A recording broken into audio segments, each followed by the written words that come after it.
Dear all, it is great honor for me to have such unique opportunity to appeal to you directly through this vein week. Greetings. It's a real pleasure for me to be asked to present to all of you around the world, wherever you are, about the call to action for Vein Week. Having a leg wound means never having a good day, but by working together, the Leg Club and Women Foundation seek to raise global awareness and improve prevention of venous and lymphatic health problems by supporting the International Health Awareness Week. Remember, Vein Week, April. Please come and join us. Estimados amigos de habla hispana, son las enfermedades venosas altamente frecuentes y subestimadas, y el linfedema una epidemia invalidante y oculta. Ayúdanos a difundir la importancia de estas enfermedades y su necesidad de ser tratadas del 5 al 11 de abril en la Semana de la Vena, Vein Week. أهلا وسهلا بحضراتكم. من 5 ل 11 أبريل هيكون الأسبوع العالمي للصحة، وكمان هيكون بنقدم الأسبوع العالمي للأوردة. حقيقة الأوردة بتمثل مشكلة كبيرة، خصوصا المضاعفات الدوالي ومضاعفات الجلطات المتكررة التي ممكن أن ينتج عنها القرح الوريدية، ودي بتؤثر جدا في مجتمعاتنا اقتصاديا واجتماعيا. فإحنا بندعوكم للأسبوع الأوردة من 5 ل 11 أبريل. ابقوا معنا. Vein Week. Goeiedag. 5 tot 11 April merk internasionale aardweek.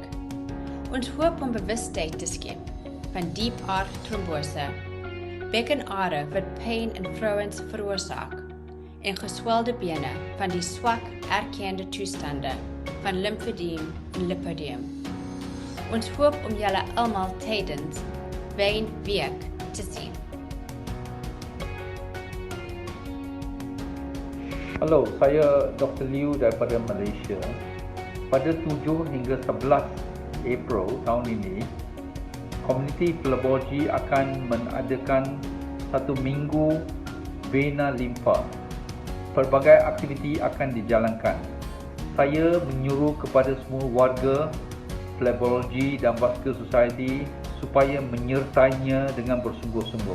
Terima kasih. Dal 5 all'11 aprile si festeggia la settimana della salute.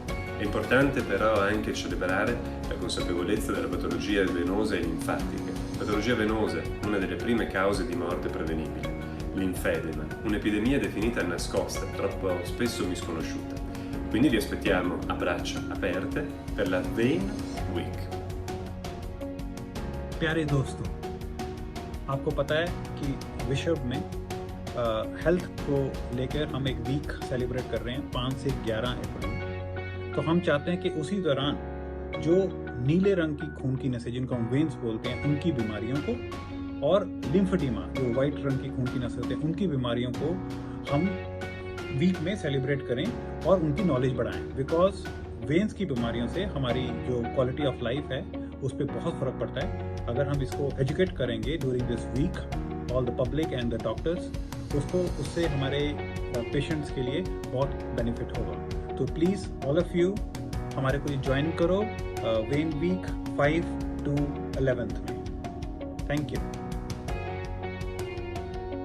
各位同道们、朋友们，大家好！今静脉淋巴疾病是非常普遍的疾病。我们在今年的4月5号到11号会有1周的静脉淋巴活动，谢谢大家踊跃参与 Vein Week， 谢谢。Un placer invitarlos a participar activamente de este Vein Week 2021. Así que pura vena, pura vida y nos vemos en este Vein Week.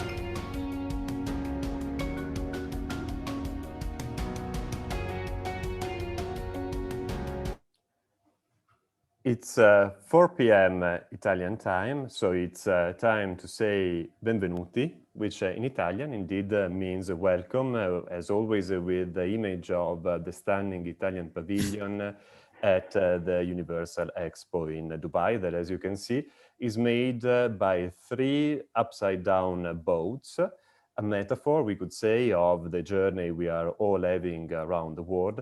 Of course, in this time full of difficulties, but also of opportunities, like the one you enjoyed in the intro video that, as an exception, rather than being the one dedicated to the Expo, this time was dedicated to the Vein Week. That is indeed a global venous awareness initiative that will be held in less than 2 months from now. And I'd like to take this opportunity to deeply thank all the colleagues around the world who have already uploaded initiatives in their own region that you can see present in the dedicated software. And I'd like also to deeply thank Philips for having made this possible. Of course, we look forward for connecting during the Vein Week, and we look forward for connecting experts, properly informing patients in person, in this case, during the Universal Expo in Dubai next year. Of course, a stunning venue like the one of the Universal Expo, where more than 190 countries will gather together, each and everyone with their own pavilions that you can see here represented by the ones of Russia, England, and Spain, in honor of the 3 languages we will provide a simultaneous translation in today. As you know, we will also provide international CME credits, so remember to choose your language and to eventually write to the organizing secretary if you are interested in these certificates. Remember, you can make questions in whatever language in the question and answer box, so not in the chat, but in the question and answer box, so that the keynote speakers will be able to reply to you live or in a written form.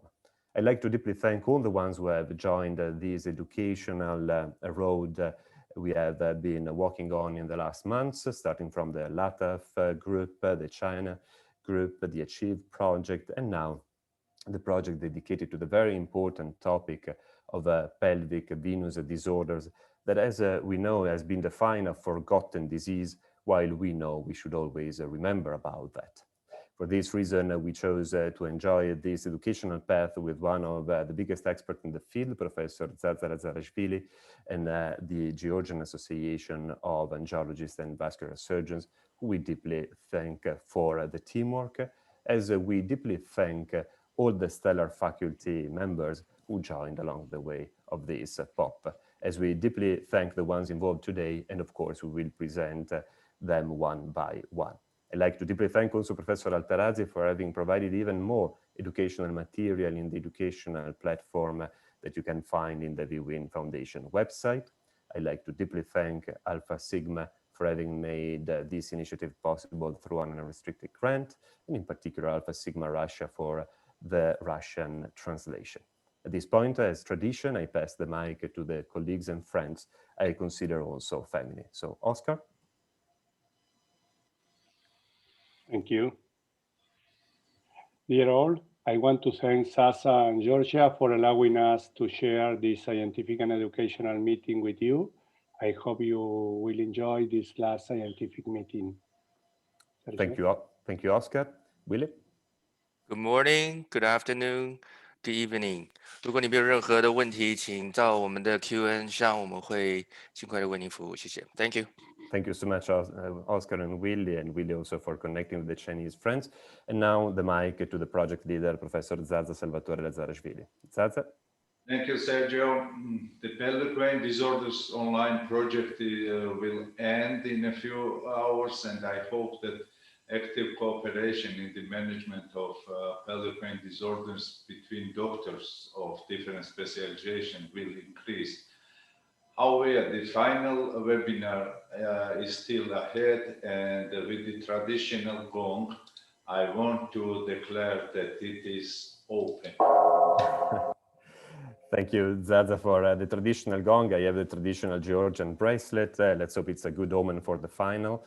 And I'd like to deeply thank at this point all the colleagues from the OBGYN ward, because we truly believe it's fundamental to have a multi-specialty approach, in particular toward pelvic venous disorders. So as you know, along these POP webinars, we try to engage eminent figures from the OBGYN ward. And we are going to conclude huge today with Professor Basil Tarlatzis, who is the president of the European Board and College of OBGYN, and he is also professor of obstetrics and gynecology at the Aristotle University of Thessaloniki. A huge figure, a wonderful person, and really look forward for having more and more interaction with his OBGYN ward and our vascular ward. And here is his opening remark.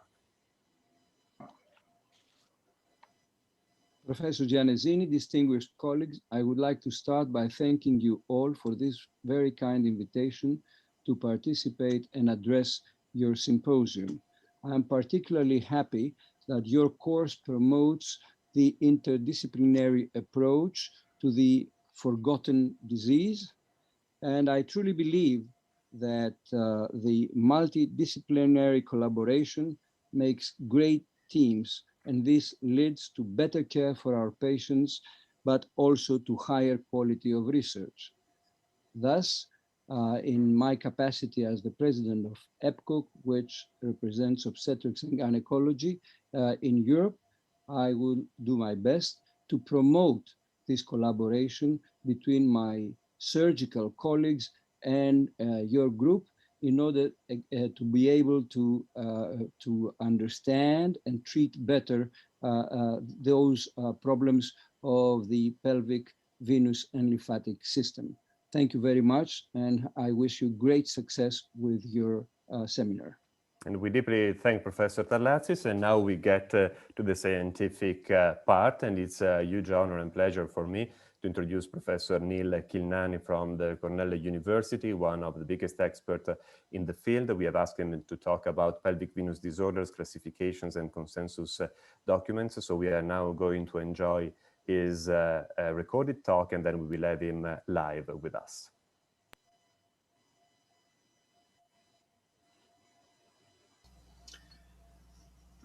Greetings from New York. I'd like to thank the VWIN Foundation for inviting me to speak, and also for shining a light on pelvic venous disorders and the work that the group that I'm part of has been working on. I've consulted for Medtronic, but I won't be discussing anything related to that, and I'm a member of the Svp Task Force, which is led by Mark Meisner. In response to two systematic reviews which were highly critical of the evidence supporting embolization for pelvic venous disorders, the Society for Interventional Radiology put together a multidisciplinary task force in late 2017, tasked with the idea of developing recommendations regarding research priorities in pelvic venous disorders. Needless to say, the consensus panel recommended better quality studies with comparative groups, but before initiating any of these clinical trials, the panel recommended that we develop the appropriate clinical tools to do those studies. This included developing precise disease criteria, which are both clinical and imaging definitions, as well as to drop the syndromic nomenclature that's been used to describe these diseases in the literature over the last few decades. The group strongly recommended the development of a classification tool for pelvic venous disorders like SEEP, so that patients that are similar can be grouped together and studied clinically, and also to develop patient meaningful clinical endpoints. The visual analog scale, which had been used in a large number of the papers reviewed, underestimates the impact of pelvic venous disorders on women, and the development of a disease-specific quality of life tool was recommended. The first accomplishment of the group is the development of the Svp Tool, which you've heard about, but I thought would be worth re-emphasizing again today. The paper that describes the Svp Tool is now available as a preproof on the Journal of Vascular Surgery website and will soon be officially released by Phlebology and the Journal of Vascular Surgery concurrently. The tool is called Svp, which relates to symptoms, varices, and pathophysiology.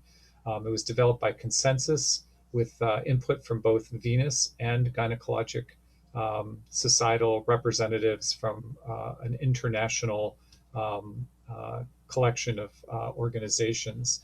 Unlike some other classifications tools, it was developed to be very patient-focused, with symptoms taking a primary role and signs and pathophysiology also included. Like other classification tools, this tool is not meant to be responsive to longitudinal change, but to specifically define homogeneous patient groups at a single point in time that can be used either for research purposes or also used to plan treatment and communicate with other clinicians. The Svp tool, Svp, depends heavily on what we've defined as zonal anatomy of the pelvic venous system. Zone 1 are the veins related to the left renal vein. Zone 2 are all the veins related to the ovarian vein, iliac vein, and the pelvic venous plexuses. And zone 3 are the veins, the pelvic origin extrapelvic varicose veins in the legs or in the vulva or scrotum. When we define the S domain of the Svp classification, we do so using the zonal anatomy. So if there are symptoms in any of these compartments, we would label S with subscript 1, 2, and or 3. So you can have all 3 subscripts, and if there's no symptoms, they get a 0. Similarly, if there are no varicose veins, there's a 0, but if there's varicose veins in zone 1, 2, or 3, we would put a 1, 2, and or a 3 here. And the P domain is actually a compound domain which describes anatomy, hemodynamics, and etiology. The anatomy is very directly mapped to segments that are involved. The hemodynamics, again, describes reflux, obstruction, or both. And the etiology, thrombotic, non-thrombotic, or congenital etiologies for pelvic venous disorders.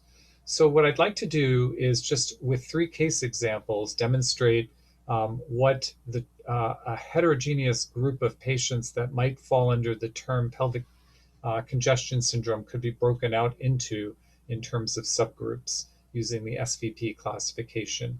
So in this classification, we'll be talking about patients with pelvic congestion who have pain and varices caused by left renal vein reflux bilaterally, left common iliac vein obstruction, and left renal vein obstruction. So taking patients with bilateral ovarian vein reflux and using the table that you'll find, or scoring sheet that you'll find in the Svp paper, we'll assume the patient had bilateral ovarian vein reflux and pelvic varicosities. And so the symptoms for this patient are S2 because the symptoms are in the pelvis. The varices are in the pelvis as well. They're in the gonadal veins and the periuterine venous plexuses. And it involves bilateral gonadal vein reflux that's non-thrombotic. And that's how we would come up with this score. For left common iliac vein obstruction, shown here in a picture from the paper with left internal iliac vein reflux and some collaterals, and ultimately on later images, varicosities in the pelvis.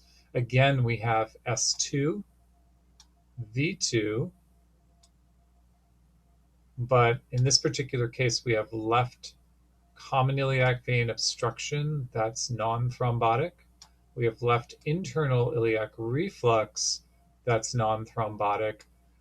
And so we come up with this Svp classification. And then finally, left renal vein compression, a picture from the paper with hilar varicosities and pelvic varicosities on the later images adjacent to the uterus.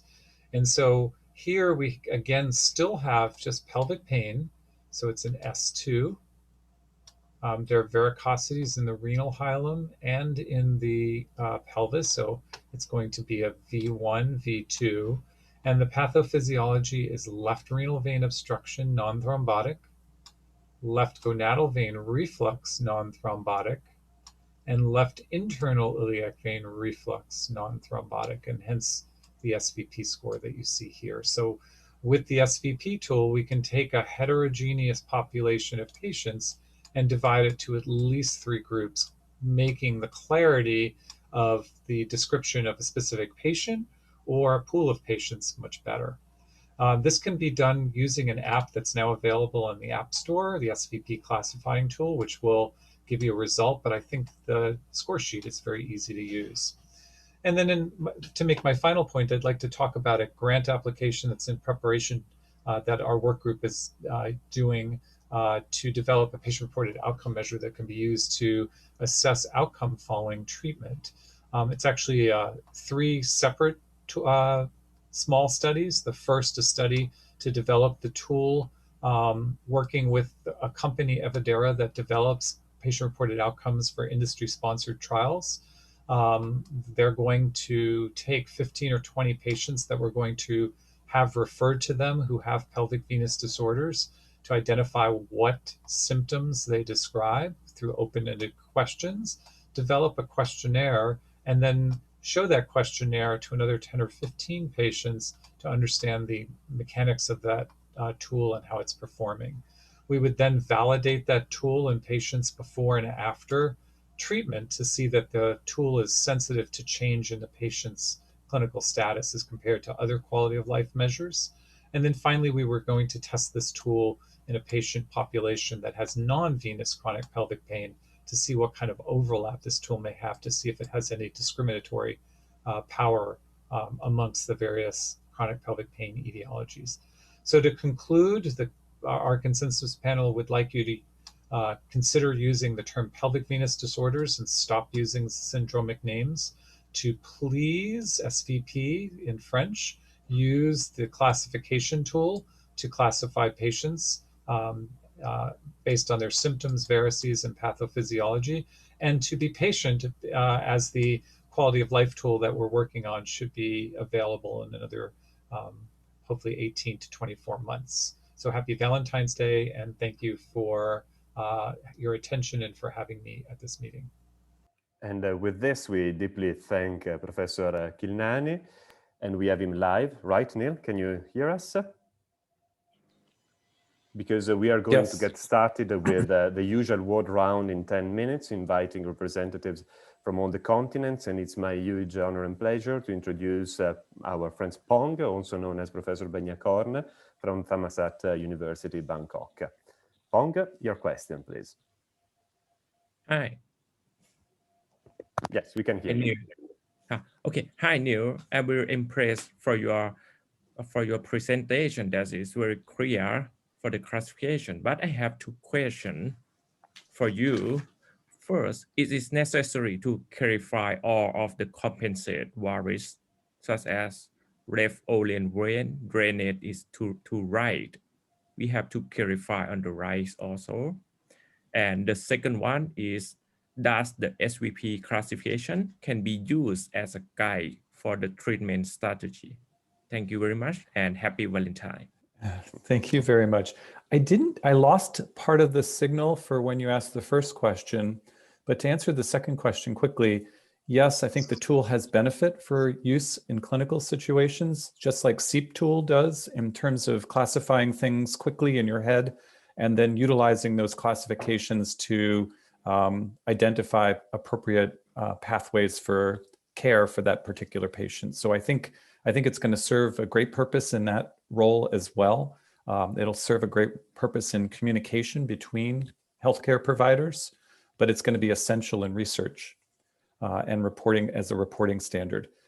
Can I hear that first question again? Pong, would you like to rephrase the first question, please? Yes, for sure, absolutely. It is necessary to classify the compensate varices, such as the compensate is from the left gonadal vein to the right gonadal vein. Should I classify on the right too? Yeah.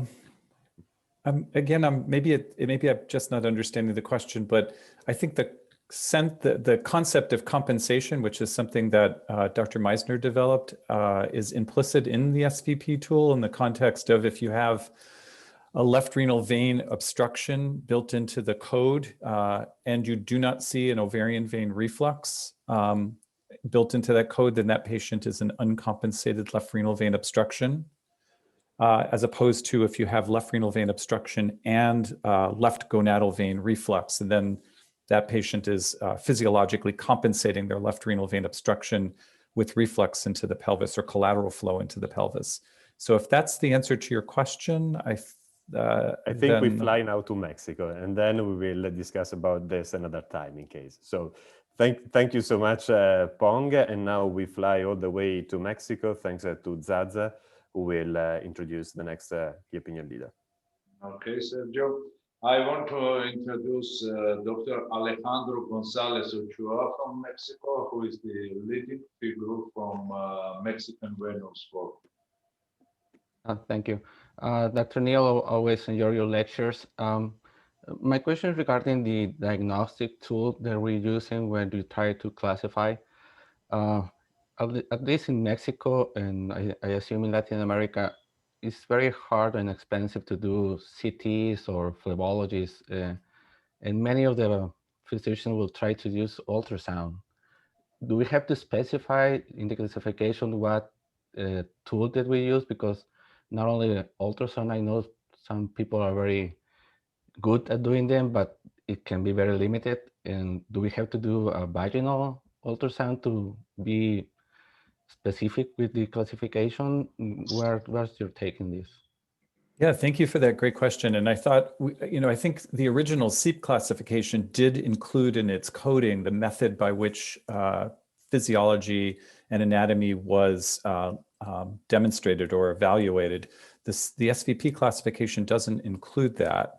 It was something we considered, but we recognized how it might complicate the process. But certainly, I share your concern in terms of the costs and the availability of the more advanced cross-sectional imaging tools. And at least in the minds of those who are involved in developing the tool, ultrasound would be a totally adequate and probably ideal way of imaging these patients. It doesn't necessarily have to be transvaginal. It could be transabdominal. And I do recognize the potential for some heterogeneity in how the SVP classification may be scored in an individual patient because of differences in imaging, but I think they'll be quite small. Thank you so much, Alejandro. And now we fly all the way to Egypt, thanks to Professor Chi, who will introduce the next KOL. Yeah, next we have a frequent guest to the VUN Foundation online project, Dr. Hussein from Ain Shams University from Egypt. And unfortunately, he is in an area with no connection, so here is the question now. Hello, Sergio, the board of the POP, and all distinguished colleagues. I'm sending this because of some expected very bad net connections in the coming few hours. And I would like to thank for the invitation, and it is really a good opportunity to interact with our distinguished colleagues in obstetrics and gynecology. And after the excellent presentation by Professor Kilnani, I would like to give a quick comment and a quick question. The comment is that probably the current state of affairs concerning the pelvic congestion syndrome is that high-level evidence on diagnosis and management of pelvic congestion syndrome is lacking, especially in the wake of very few RCTs in the literature. And that has been actually mentioned by several papers, including one that was published by Bendek et al. In 2020 in Current Opinion in Obstetrics and Gynecology last year. So now for the SVP classification proposed, as detailed and elaborate as it is, I think it might be facing some limitations in universal application of this kind of classification, especially in the pathophysiology part. In fact, the limitation would come predominantly from the need for massive and extensive non-invasive and invasive investigations in order to fulfill the requirements of the classification in terms of hemodynamic, anatomic, and etiologic classification. Healthcare systems peculiarities probably in each country might be hindering this respect. Now, my question is that the SVP classification put aside to a great extent the classification into primary and secondary, and I think this is of paramount clinical importance. The question is that could it be integrated into the etiologic classification with thrombotic and non-thrombotic and congenital? Thank you so much and best of luck. Stay safe, all of you. Professor Kilnani. Thank you for the question, and I think he raises a good question, a good point about the extent of the workup that's going to be required to accurately code a specific clinical situation. I think most of the information can be gathered from ultrasound, and so I think we'll learn more as the tool is utilized internationally, and we hope to develop a platform so that we can get both international input into its performance, as well as to collect some epidemiologic data related to the tool and the disease. So thanks for that question. Thank you so much. And now we fly all the way to Argentina. Professor Bottini, please introduce the next KOL. Thank you, Sergio. Let me introduce a very close friend, a real brother to me, who is working hard for the Latin American unit, current president of the Latin American Venous Forum, Dr. Simkin. Carlos, go ahead. How you doing? Hi, everybody. It's a pleasure to be with you. You're mute. Good. Carlos, we cannot hear you. Carlos? Khaled, is he having the mic off? Khaled? We can hear you, Sergio. Yes. No, his microphone disabled, so he cannot even hear us. Okay, but he's really convinced in the question, so it looks like a very interesting question from the way he's saying. Very passionate. We cannot hear you. You have the mic disabled. So it was looking like a very interesting question, and indeed, while we are saving some time over here, Neil, I have his question. He sent it to me before. So the question is, where do we can get the app, and how much time does it take to fill the info of this app? The app's available at least on the Apple Store website, and it may be available on the Google Android website as well. And it's very quick. You know, I think the hardest part is collecting the data for the specific anatomic and physiologic parameters of the patient, which, as we described, can be done in most cases by transabdominal ultrasound. But the app itself and even the score sheet, it just takes a minute, maybe even less, to score a particular patient. But like a lot of things, you get better with practice. Okay. Carlos, I see you have the mic on now. Can you speak? Carlos? Okay, so it's okay. Congratulations for all.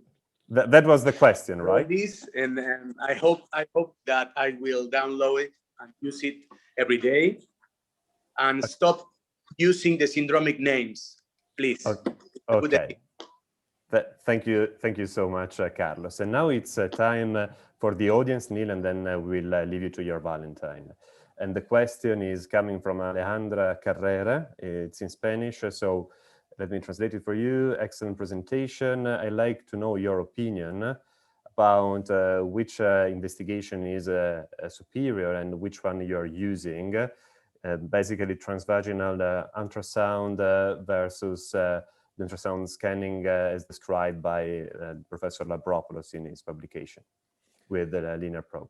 No, I think that's a great question. It's something I should have said earlier. The transvaginal ultrasound will certainly give you the identification of the pelvic varices and their location, but it won't give you the information that's necessary to code the pathophysiology portions. And that's where the ultrasound is, as described in the paper by Dr. Labropoulos, will be essential if you are to fully utilize the power of the SVP classification. And thank you so much, Nila. We come to the conclusion of your part, as always, outstanding. And as it was outstanding, the contribution from Professor Bagnacorn, Professor Gonzalez Ochoa, Hussein, and Carlos Simkin. And now we fly on the way to Portugal, and it's always my huge honor and pleasure to introduce the next keynote speaker, Professor Armando Mancilla, an authority in the field from the Porto University, and also editor-in-chief of International Angiology. He will now talk about venous active drugs and compression in pelvic venous disorders. Quite a challenging topic. We will enjoy his presentation and then him live.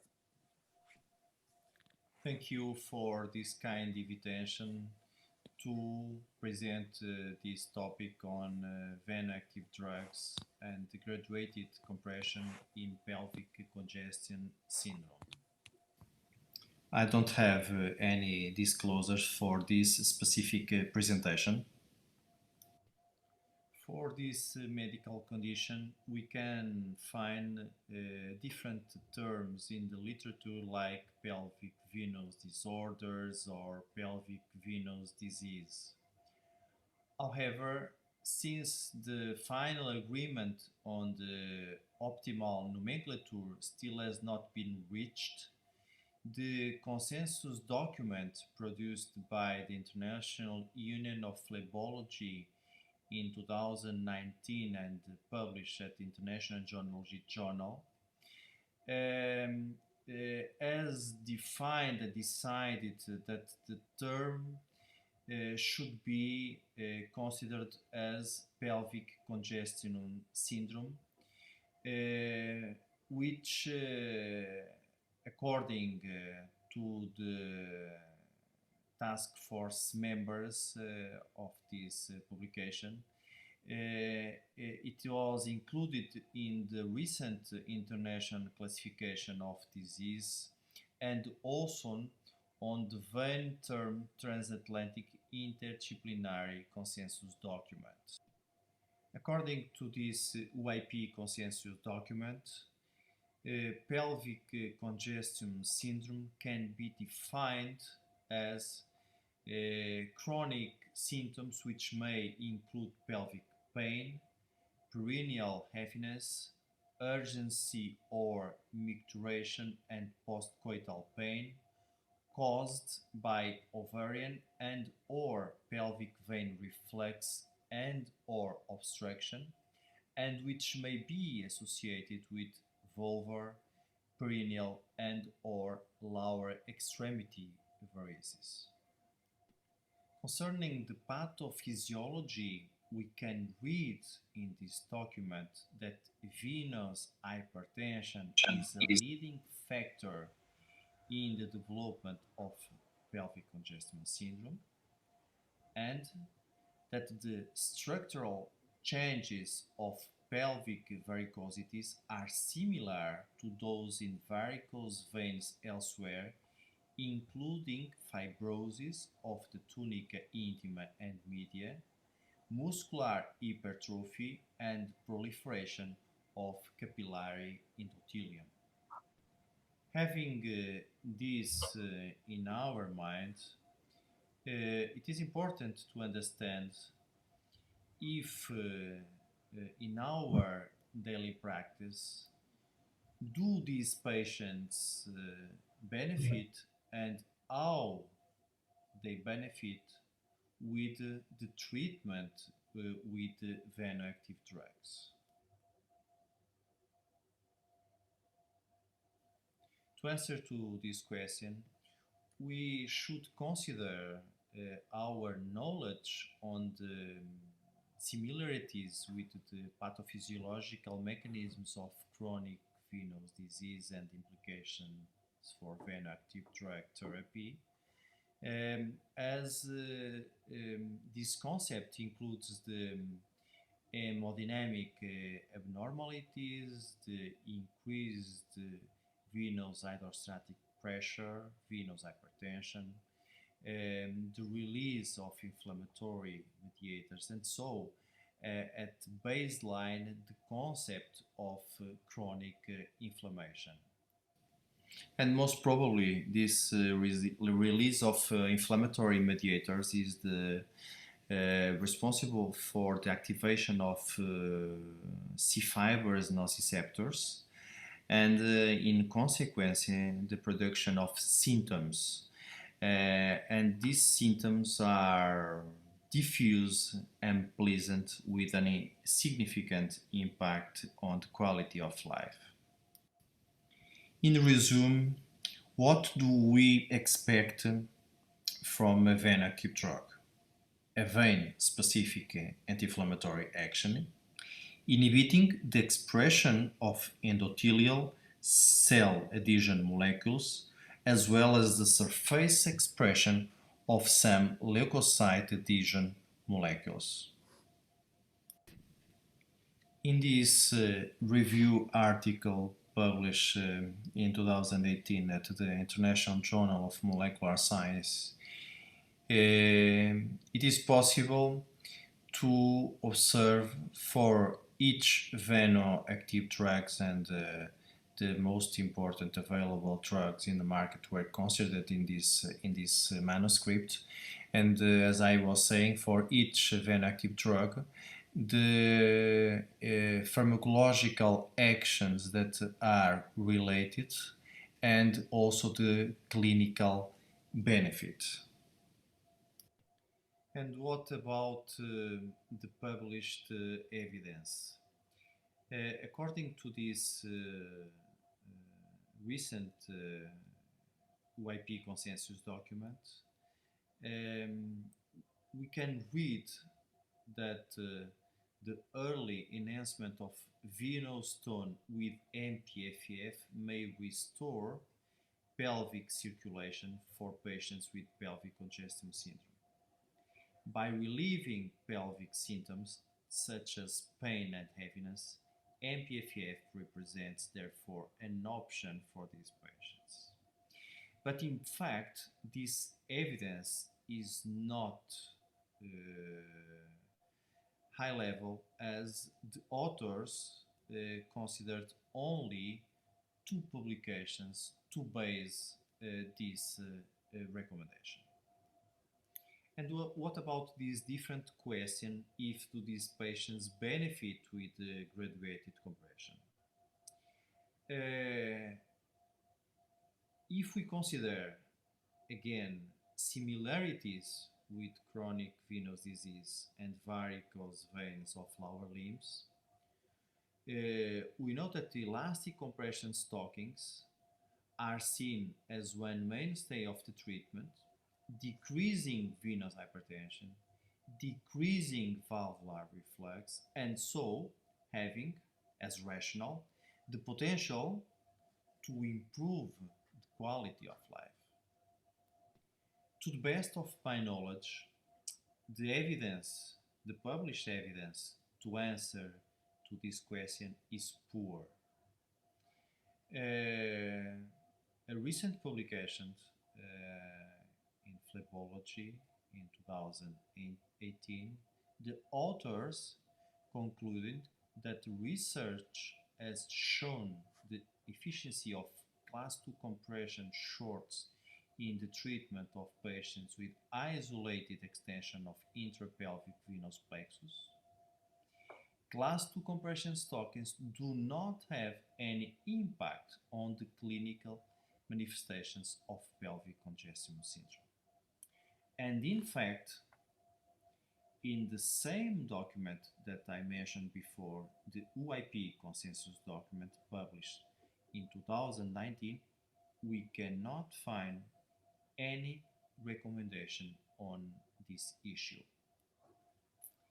In conclusion, and as my final comments on this matter related with the importance or the potential importance of venoactive drugs and graduated compression in pelvic congestion syndrome, I have to say that the evidence is poor.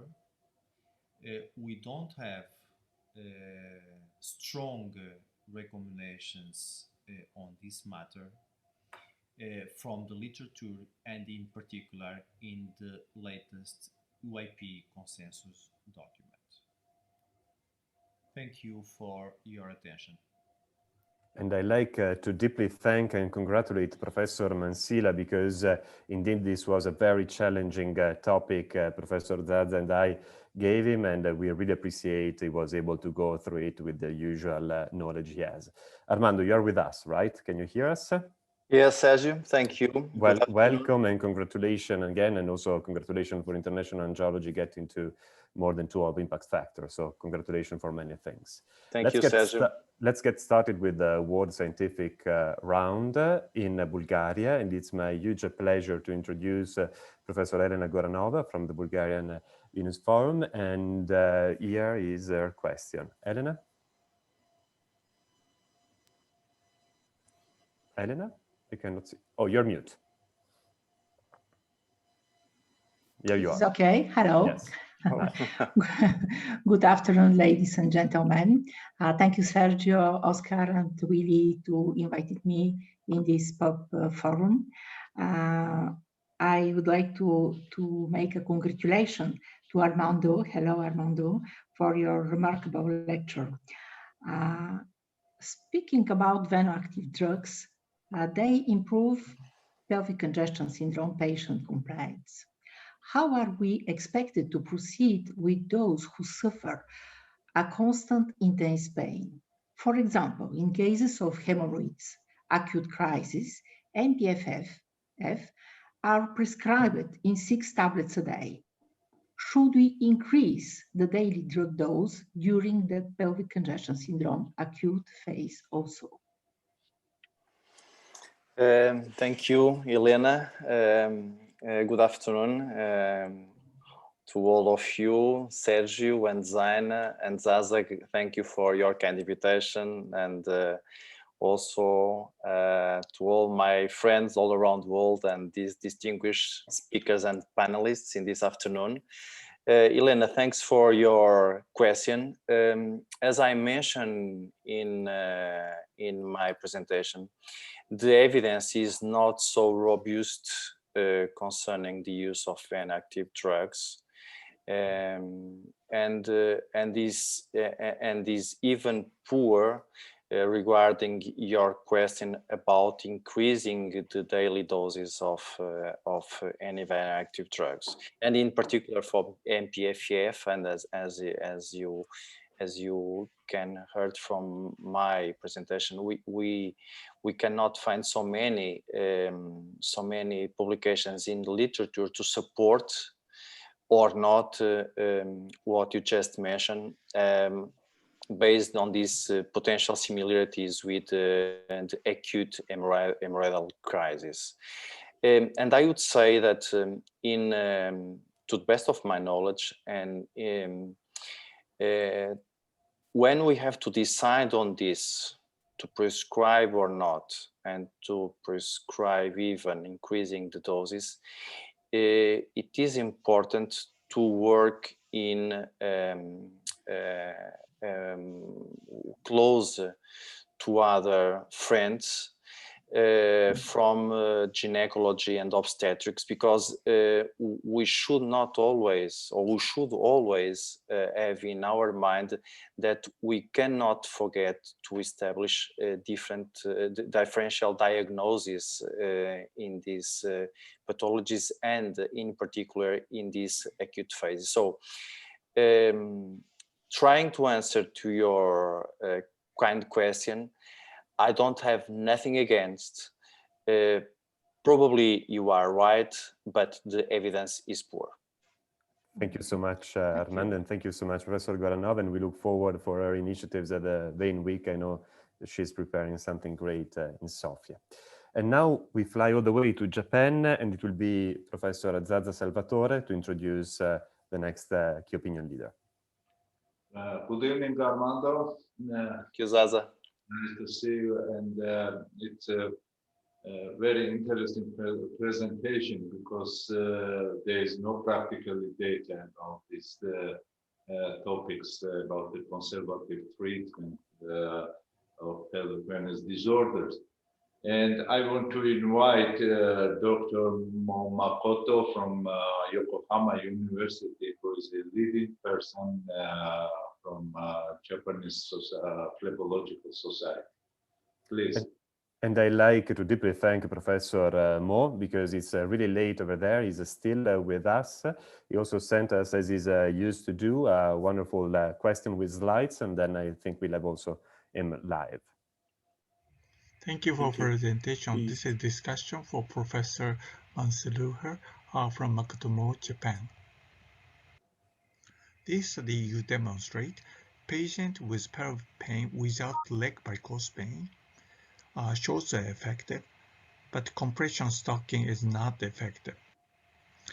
Parallel varicosity without pelvic pain and with varicose pain of the leg, short stocking are effective on leg but not on the valvular symptom.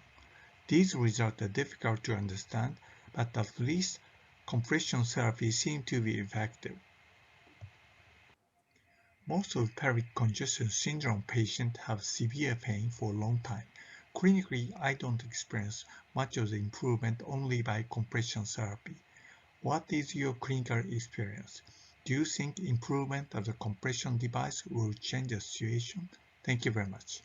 And I see we have also Professor Mo with us. Any further comment, Makoto? Yes, no further comment, but thank you very much for invitation. Thank you so much for being with us so late. Armando? Thank you, Professor Mo, for your kind question. I would say that I agree with your rationale. You mentioned the same publication I did in my presentation in 2018 in Phlebology about the effectiveness or not of using shorts or elastic stockings for patients only with pelvic symptoms or also with lower varicosity or lower limbs varicose veins. And I would say that in our daily practice, we have to divide this as you just mentioned. And for patients with varicose veins, of course, we all agree that elastic stockings can be effective, and we should prescribe in order to relieve the symptoms. The evidence for pelvic symptoms, and in particular for patients with vulvar signs, is not so robust. In fact, it is really poor. But I'm not sure if the evidence is poor because we don't have efficacy, or if the trials were not well designed and were not randomized to can provide us answers to this question. So I'm not sure if the compression, it is or not really effective on these different kinds of patients with pelvic symptoms. But what I am sure is that we don't have enough and good, well-designed randomized controlled trials on this matter. Thank you for your question. Thank you so much, Armando. Professor Mo, any other comment? No more comment. Thank you very much for presentation. I really enjoyed. Thank you so much. I wish it was me introducing the next key opinion leader because he's a brotherly friend, but it will be another brotherly friend introducing him. So Willie, please, could you introduce the next key opinion leader? Now we have a huge leader in the field, a good friend to many of us, Professor Joe Raffetto from Harvard and Boston VA. Joe? You're mute, Joe. Unmute yourself. There we go. Yep. Thank you, Willie. Thank you, Sergio and Oscar, for these wonderful meeting and kind invitation to pop in. Of course, to Professor Mansilla, congratulate you for your difficult topic, challenging one at best, because there's not much evidence, as you already elucidated. So basically, from your presentation, it appears that the veno-active drugs definitely have some important anti-inflammatory and venous endothelial, if not also lymphatic restoring properties. However, obviously, as you mentioned, and the other comments have been mentioned, that there's a lack of randomized trials that define if compared to placebo, these veno-active drugs actually have any benefit for women with pelvic venous disorders. So based on the evidence that we do have, what are the recommendations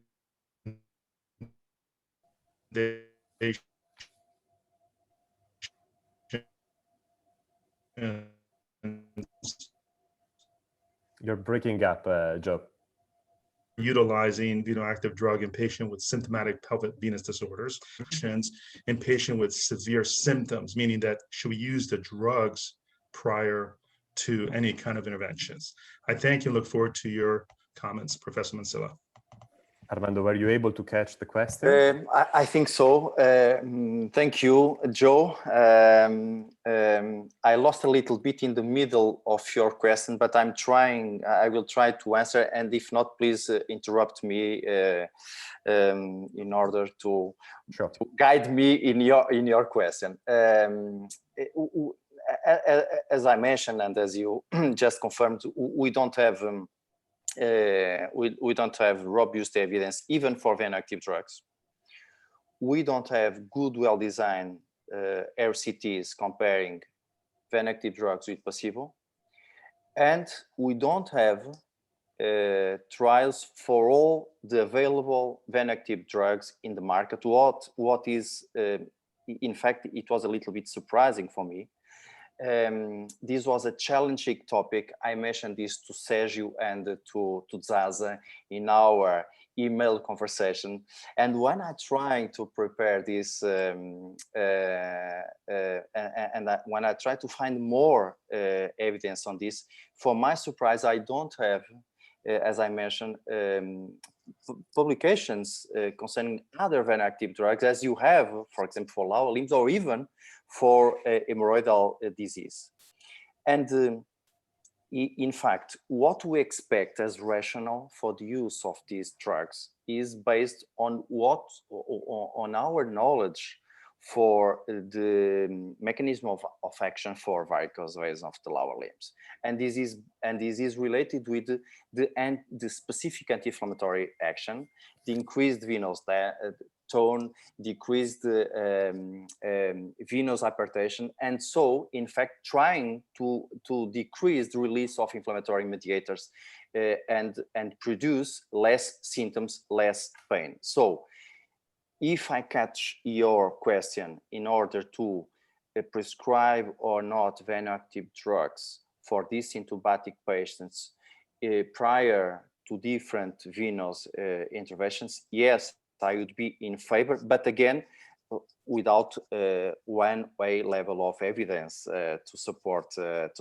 my answer. I'm not sure, Joe, if I catch well your question and if it was your point. No, no, thank you, Armando. You did, and I think we're applying basically the knowledge that we have from these drugs that have these anti-inflammatory pleiotropic effects to a disease that we're just starting to really understand, and it's just been classified by the beautiful presentation that Neil Kilnani presented.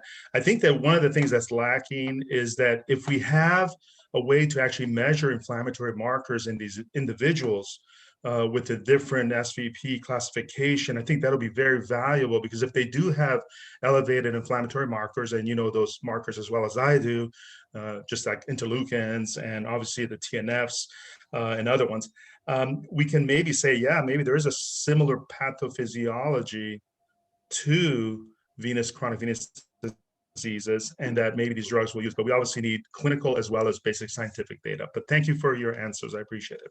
And I completely agree with you, Joe, and it is a little bit surprising because we have so many patients with this. This is a huge market. We have robust or more robust evidence for varicose veins of lower limbs and even for hemorrhoidal disease, but we don't have the same for pelvic for these pelvic patients. And indeed, thank you, Joe. Indeed, it was not a coincidence we asked you as huge experts and also Joe Raffetto as another expert to be involved in this challenging topic. Now we fly all the way to Colombia, thanks to Professor Bottino, who will introduce us the next key opinion leader. But I ask Joe to remain over here because I'd like to make another question to him later on. Okay. Oscar? Nice time for me to present another very good friend and president of Colombian Vascular Association, Dr. Jorge Ulloa. Sergio, Jorge Hernandez Yes, here. the reason why I asked Joe to remain is because I noticed that Professor Ulloa is having issues with the connection, so he's not with us. Correct me if I'm wrong, Khaled. Meanwhile, I will take this chance to make a question to both Professor Mansilla and Professor Raffetto. At the webinar of January 31st, I presented a paper that was really impressing me from Amin, showing that 3% of the women going to the gynecologist are actually having an incidental finding of uterine venous plexus thrombosis. And we know that lower limb varicose veins are associated with an increased risk of thrombosis. So now I'm wondering, we never talk about the thrombotic risk of these patients, yet we have the same varicosities and refluxes than in the lower limbs. Would the two of you consider these patients at higher risk of thrombosis, and would you use some venous active drugs or anticoagulation in these patients in case? I know there is no answer, it's just brainstorming. But this is also an opportunity to invite everybody to look back at the other POP webinars that are recorded in the platform, because indeed with POP, we tried to pop up a lot of unanswered questions, like maybe this one. So I don't know if Armando or Joe would like to... Well, Joe, do you want to start, please? Sure, thank you. I think that's a really fascinating question. And, you know, it's 3% of those individuals presenting with thrombosis. And I think that in itself indicates that there is an inflammatory component. And so obviously that is one way to begin the discussion. And the question then becomes, you know, it is in the pelvic venous system? Do you anticoagulate them? In the similar fashion that you would an individual with a probably something along the lines of low molecular weight heparin because of the anti-inflammatory properties, and then change them over to a DOAC. With respect to further evaluation of those and whether they progress, and obviously this is part of the pathophysiology, but I think it must be a subset, and I wonder if those individuals also have other underlying hypercoagulable disorders, which needs to be defined, and certainly that's something that is a further area of research, but very fascinating question. Thank you, Joe. Armando? Thank you, Sergio, for this challenging question. In fact, we know that from time to time we have patients with pulmonary embolism of pelvic origin. We know that. And in these cases, we don't have any doubt about the importance of anticoagulation. And to answer to this question, I would retire the vein-active drugs from this answer, because we should focus on the importance or not of using anticoagulants. And we know that this can happen. But as you mentioned, we don't have so many papers with this data. It is difficult to make this differential diagnosis. We have to work close to our colleagues from gynecology, and in fact, we should be able to make the proper diagnosis on acute phase in order to, as quick as possible, anticoagulate these patients. But Sergio, and I agree, Joe, it is really difficult to answer to this challenging question with facts, with proven facts.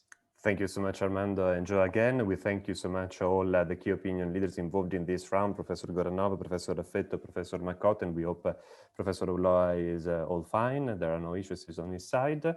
And we now go to the audience, Armando, for one last effort. The most liked question is from a huge expert, Professor Suad Doganji from Turkey. Dr. Mansilla, thank you for the presentation. My question is about applying a compression in pelvic venous disorders, especially following the foam sclerotherapy for valvular varicosities. Any advice on this, Armando?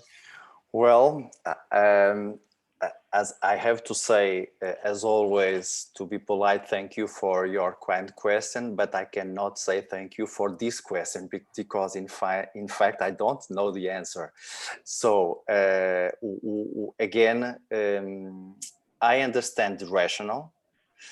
And the rationale, it is absolutely the same of using foam sclerotherapy for lower limb varicosities. But if you try to find the evidence on literature, not only for foam sclerotherapy, but even for symptomatic patients, you cannot find there the answer. The rationale, it is this, I agree, but you cannot find the evidence on the literature. Thank you so much, Armando. Indeed, I think we finish with Socrates was saying, the more we know, the more we understand how much we don't know. So it's time to pop up some new papers on this topic, very probably. Armando, thank you so much for this particularly challenging topic. You delivered so well. And now it's my huge honor and pleasure to fly to Egypt because, as we have said multiple times during POP, we really look forward for co-working more and more with the OBGYN ward, but also with the family doctor ward. And for this reason, I'd like to deeply thank our Cleopatra of Phlebology, our Sila Taha, for the introduction he made. In reality, she introduced this huge professional to us from the OBGYN ward of Africa. So please, Wasila, introduce to us the next keynote speaker. Thank you, Sergio, very much. And I cannot take the floor without congratulating you and Oscar and Willie and, of course, Dr. Zaza for such a great achievement. It's also such a great pleasure to see all our dear Phlebo friends online. Patients, of course, suffering from chronic pelvic pain or dyspareunia will seek a family doctor, of course, or a gynecological and obstetric specialist. From where it comes, the brilliant idea of the POP Educational Initiative, gathering together in an interchangeable, outstanding way of experience to explore the pelvic venous disorders between multiple disciplines. Thus, we have on board Professor Ghaffar, which I'm really truly honored to introduce him. Professor Ghaffar, he will show us the other side of the coin. He's a great icon of the field, an expert in Egypt and the whole region, perfectly knowledgeable and an evidence-based professor. Is a professor of gynecology and obstetrics in Cairo University in Egypt. Professor Ghaffar, the podium is yours now. Thank you, Dr. Taha, for this very nice words from you. And thank you, Sergio. It's my pleasure and it's my honor to be with you. Today, I'm going to share with you my presentation about the pelvic congestion, the other side of the coin, the family doctor perspective.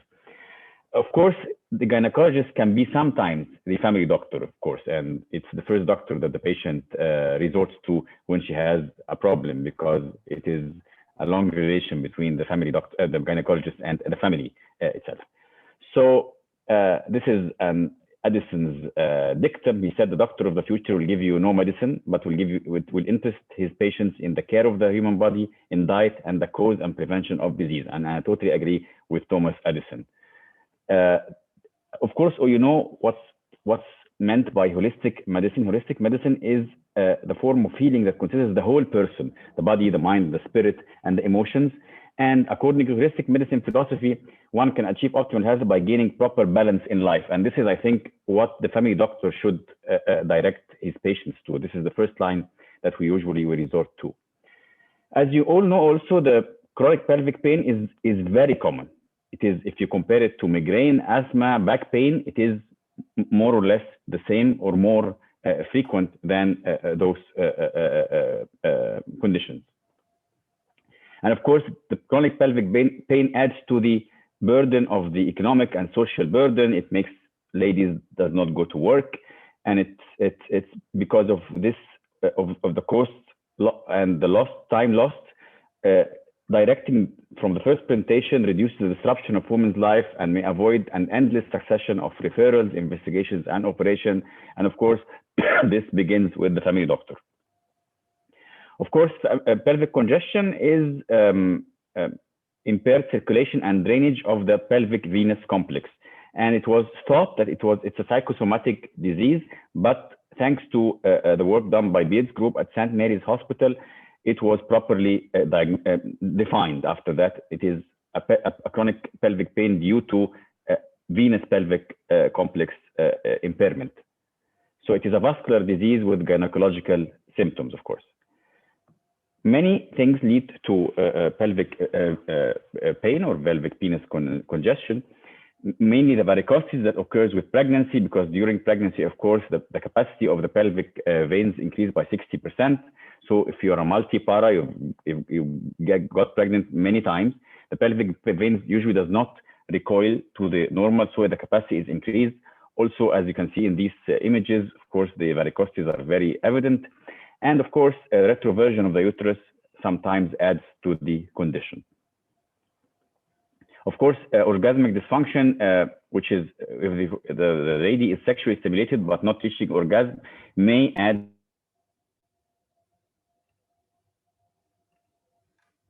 We are having connection issues.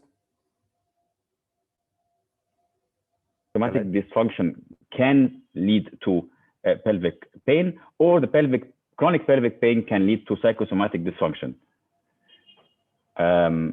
Also, hormonal dysfunction is one of the pelvic congestion syndrome. Hormonal dysfunction may affect any part of the body. It may affect the mind, the sexual part, the body, any part of the lady's.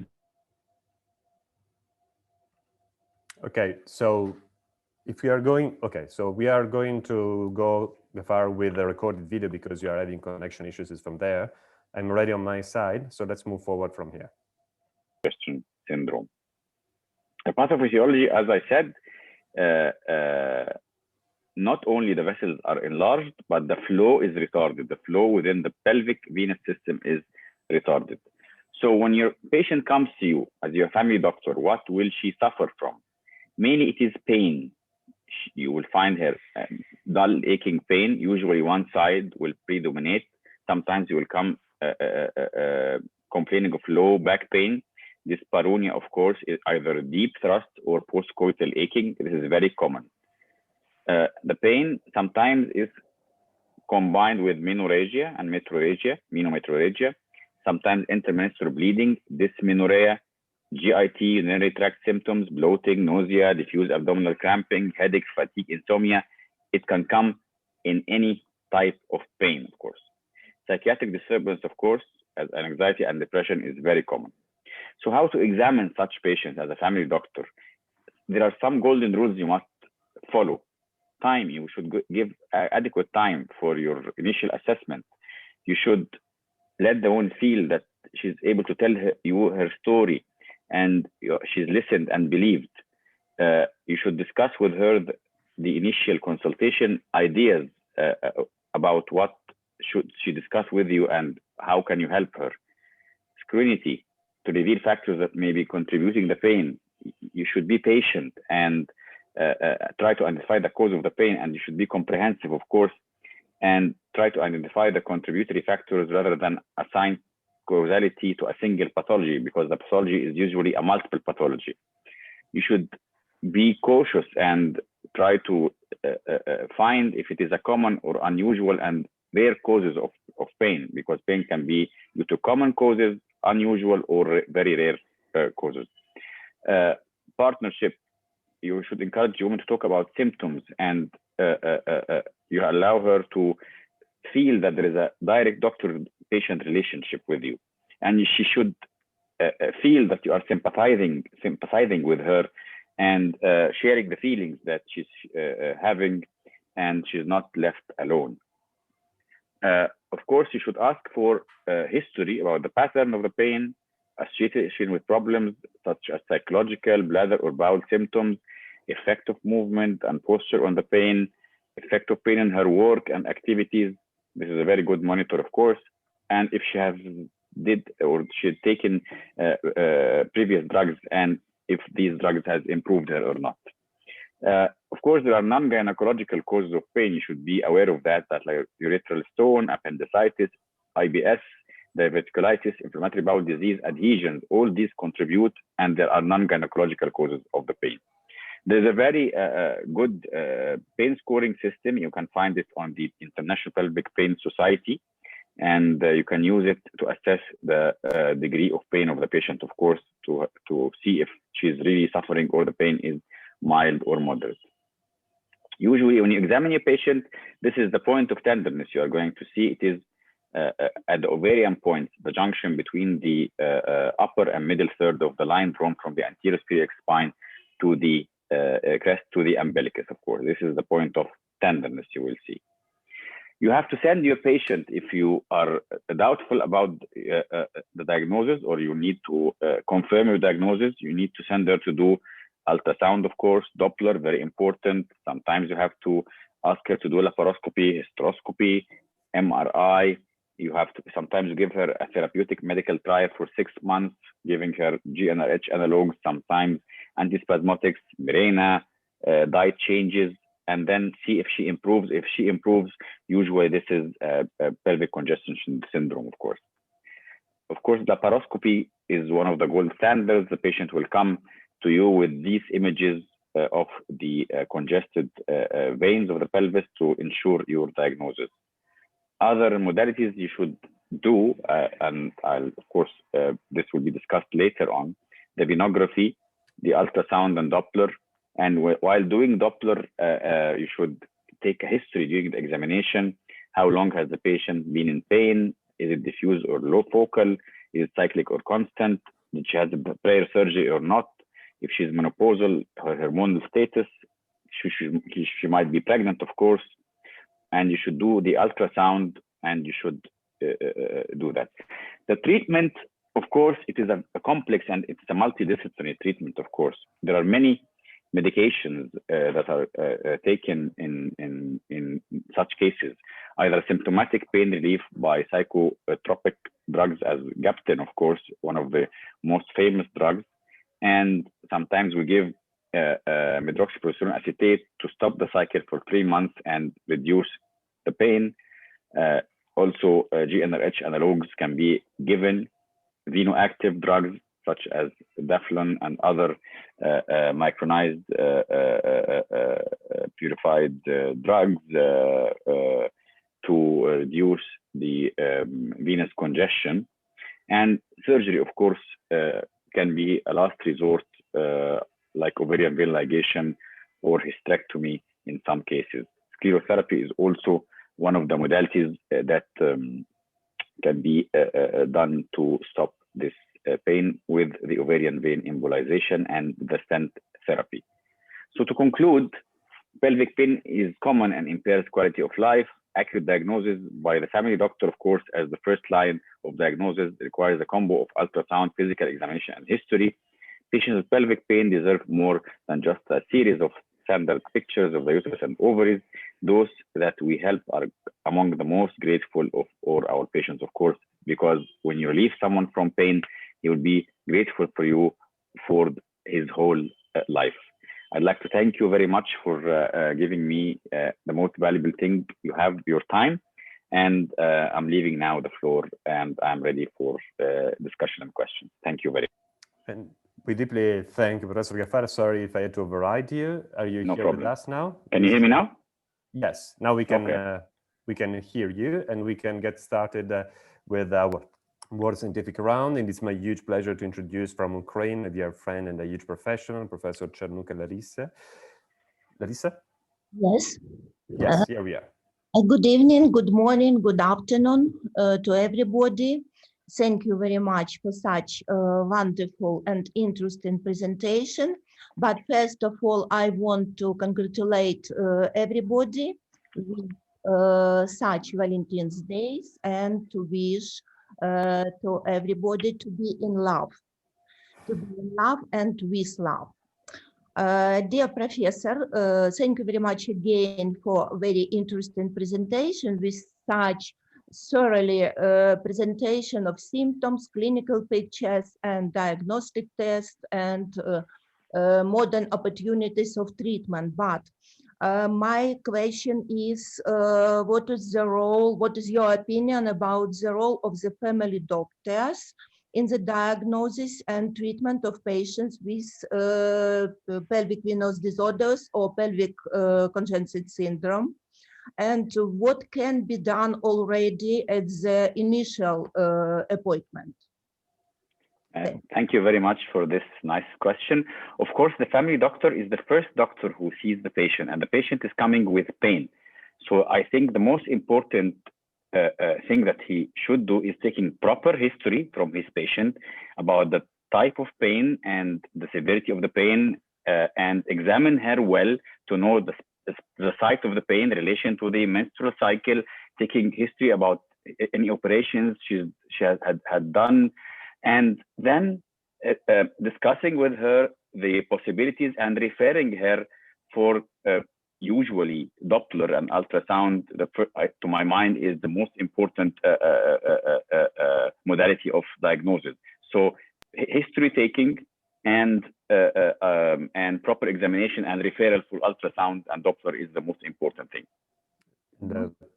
Thank you very much, but I have a next question because dear Professor, do you have a special program in your country with such function which you described as, for example, vaginal ultrasound, which can perform family doctor?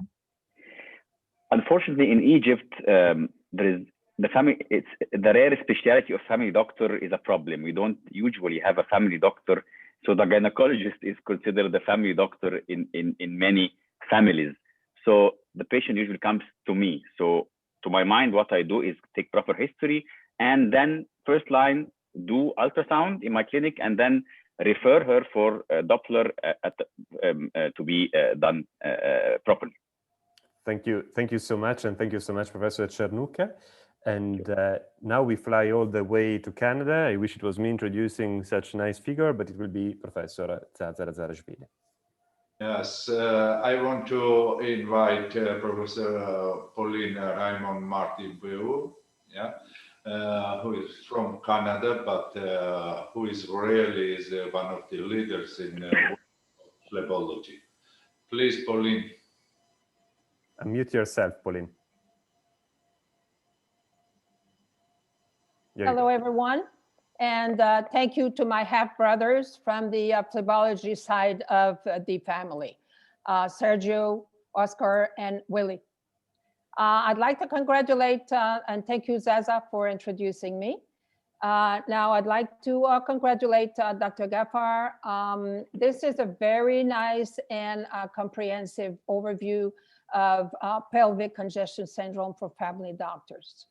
Now, chronic pelvic pain can also at times be due to hernia, and it is often misdiagnosed by practicing clinicians.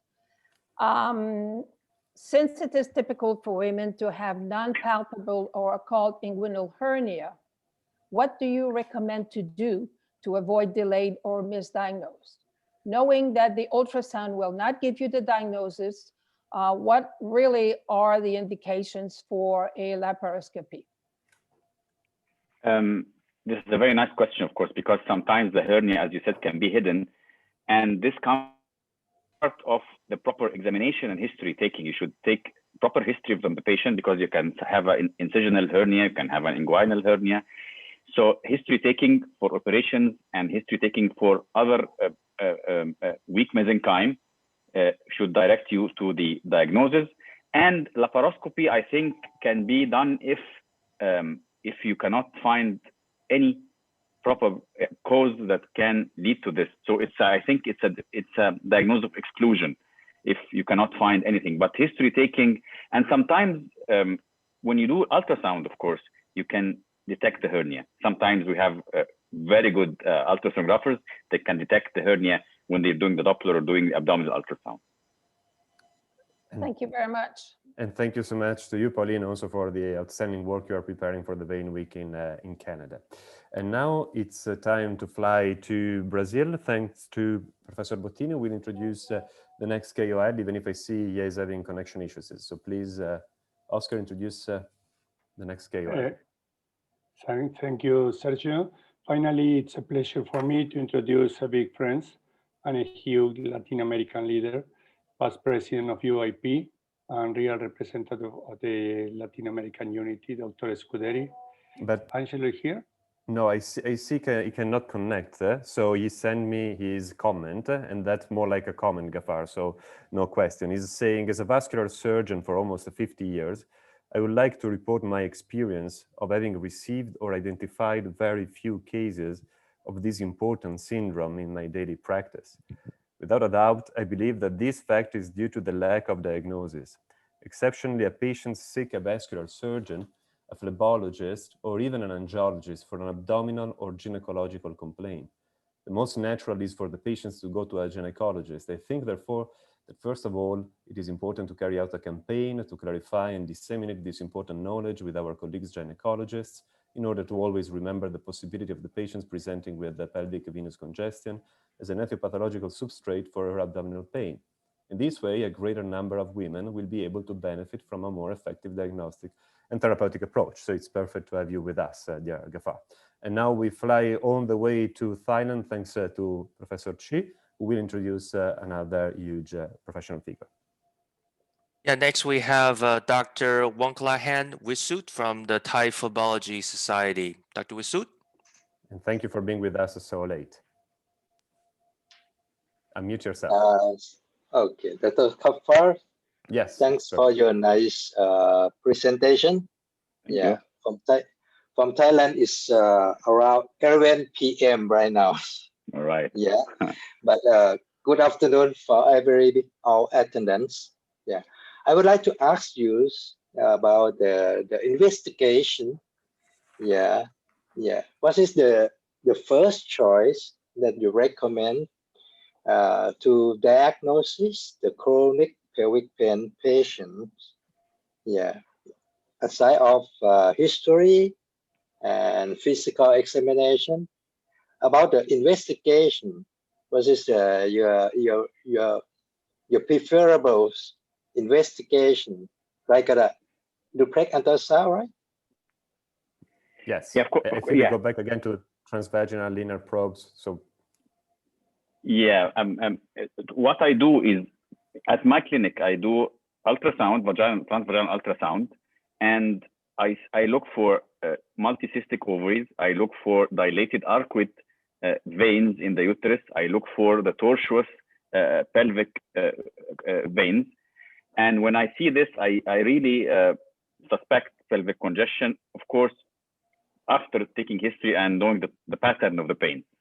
After that, I usually refer the patient to do ultrasound, proper Doppler ultrasound with a sonographer, to do both abdominal and vaginal ultrasound again, and take Doppler measurements, see the flow, because you only know that there is retarded flow in the veins, of course, in pelvic congestion, and measure the diameter of the veins.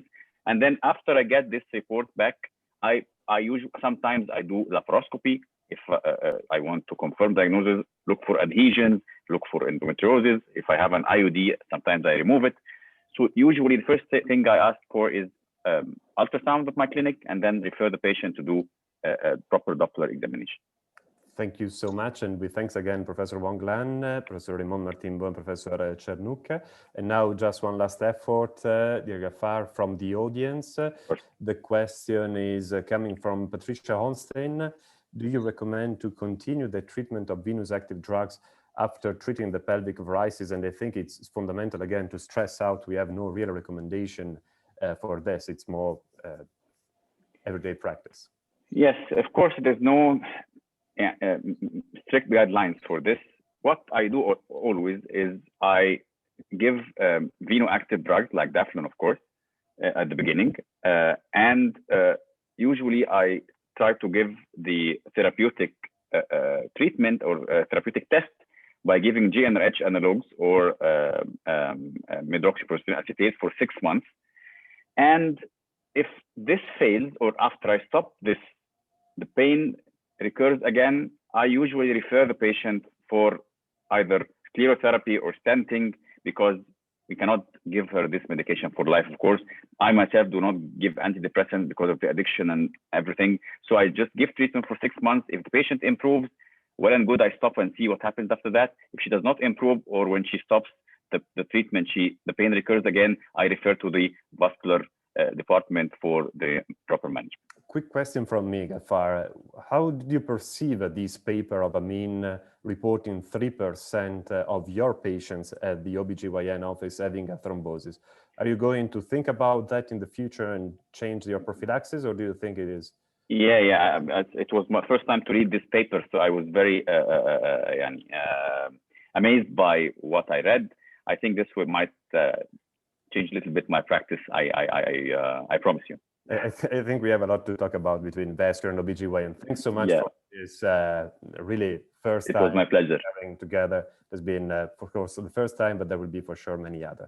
So thank you so much to all the ones involved in this round. Usually we were finishing here, but since this is the very last pop, we want to close big with a big pop. I wish it was a Prosecco bottle together or a beer together, as we were used to do with Professor Meisner. But indeed, this time will be just online. No need of introduction for the honorary lecture of this keynote speaker, Professor Meisner from the University of Washington, president of the American Venous and Lymphatic Society. And we asked him to tell us what we should do and what we should not do in the management of pelvic venous disorders. And here is his presentation, and then we will have him live. Good morning from Seattle, Washington. I'm going to talk this morning about a few of the important concepts in the management of pelvic venous disorders. First and foremost is the importance of understanding the anatomy and pathophysiology. Pelvic venous disorders are currently classified using historical syndromic nomenclature. The May-Thurner syndrome is associated with symptoms of lower extremity edema, hasty symptoms of heaviness, aching, swelling, throbbing, and itching, and venous claudication. The pelvic congestion syndrome is generally considered to include female patients with chronic pelvic pain, while the Nutcracker syndrome associated with left renal vein compression causes symptoms of flank pain and hematuria. However, both left common iliac compression and left renal vein compression can cause chronic pelvic pain, while such syndromic nomenclature does not account for varices in males, which is also due to left renal vein compression, or for pelvic origin extrapelvic symptoms, which any of the three syndromes may be associated with. The overlapping nature of symptoms resulting from different underlying pathophysiology can be explained by the concept of compensated versus uncompensated hemodynamics.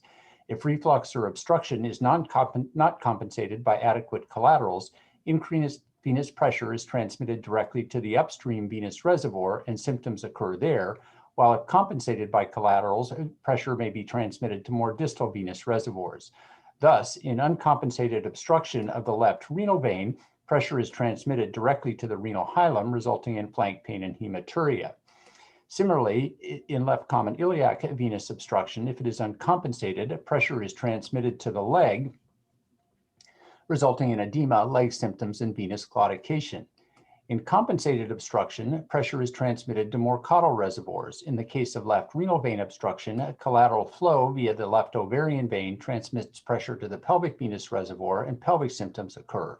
Similarly, for compensated obstruction of the left common iliac vein.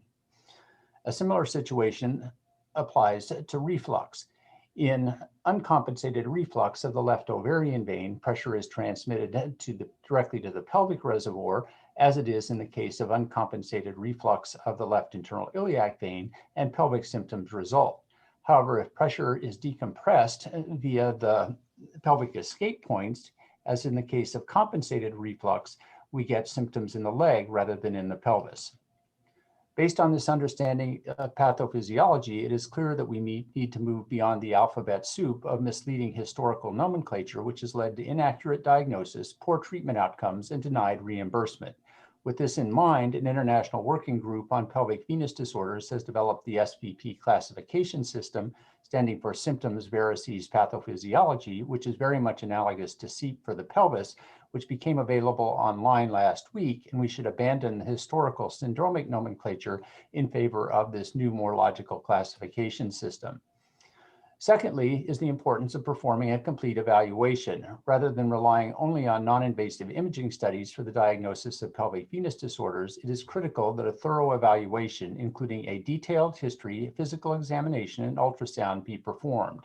Important historical elements include the patient's pregnancy history, primary ovarian vein reflux being uncommon in nulliparous women, the gynecologic history, with primary reflux being uncommon in postmenopausal women, the DVT history, which may suggest an iliac venous obstruction, and the presence of leg symptoms, which may also suggest an iliac venous obstruction. Similarly, the presence of left flank symptoms or of hematuria should suggest the possibility of a left renal vein compression. As far as the physical exam goes, the body habitus is important, with compressive lesions being very common in slender asthenic patients. The presence of axial varices should suggest perhaps a type 2 junction, with the varices actually originating in the pelvis, and clearly pelvic origin varices atypically distributed in the labia, perineum, or the gluteal distribution should suggest a pelvic origin. Other vascular lesions may suggest the presence of a venous malformation, while the presence of edema and skin changes should suggest an iliac venous obstruction. Although the differential diagnosis of chronic pelvic pain is broad, the history and physical examination can give important insights into a possible underlying venous cause. Women with chronic pelvic pain of venous origin tend to be of childbearing age and to have a history of multiple pregnancies. In comparison to other causes of chronic pelvic pain, venous origin pain tends to be non-cyclic, that is present throughout the month, although it typically does worsen during menstruation and in the upright position. These symptoms are frequently accompanied by depression, anxiety, and somatic complaints. It is also associated with deep pain after intercourse that often persists for several hours. On bimanual examination, there is typically pain over the adnexa, and on abdominal examination, there is tenderness over the ovarian point, which is at the junction of the upper and middle thirds of a line drawn from the umbilicus to the anterior superior iliac spine.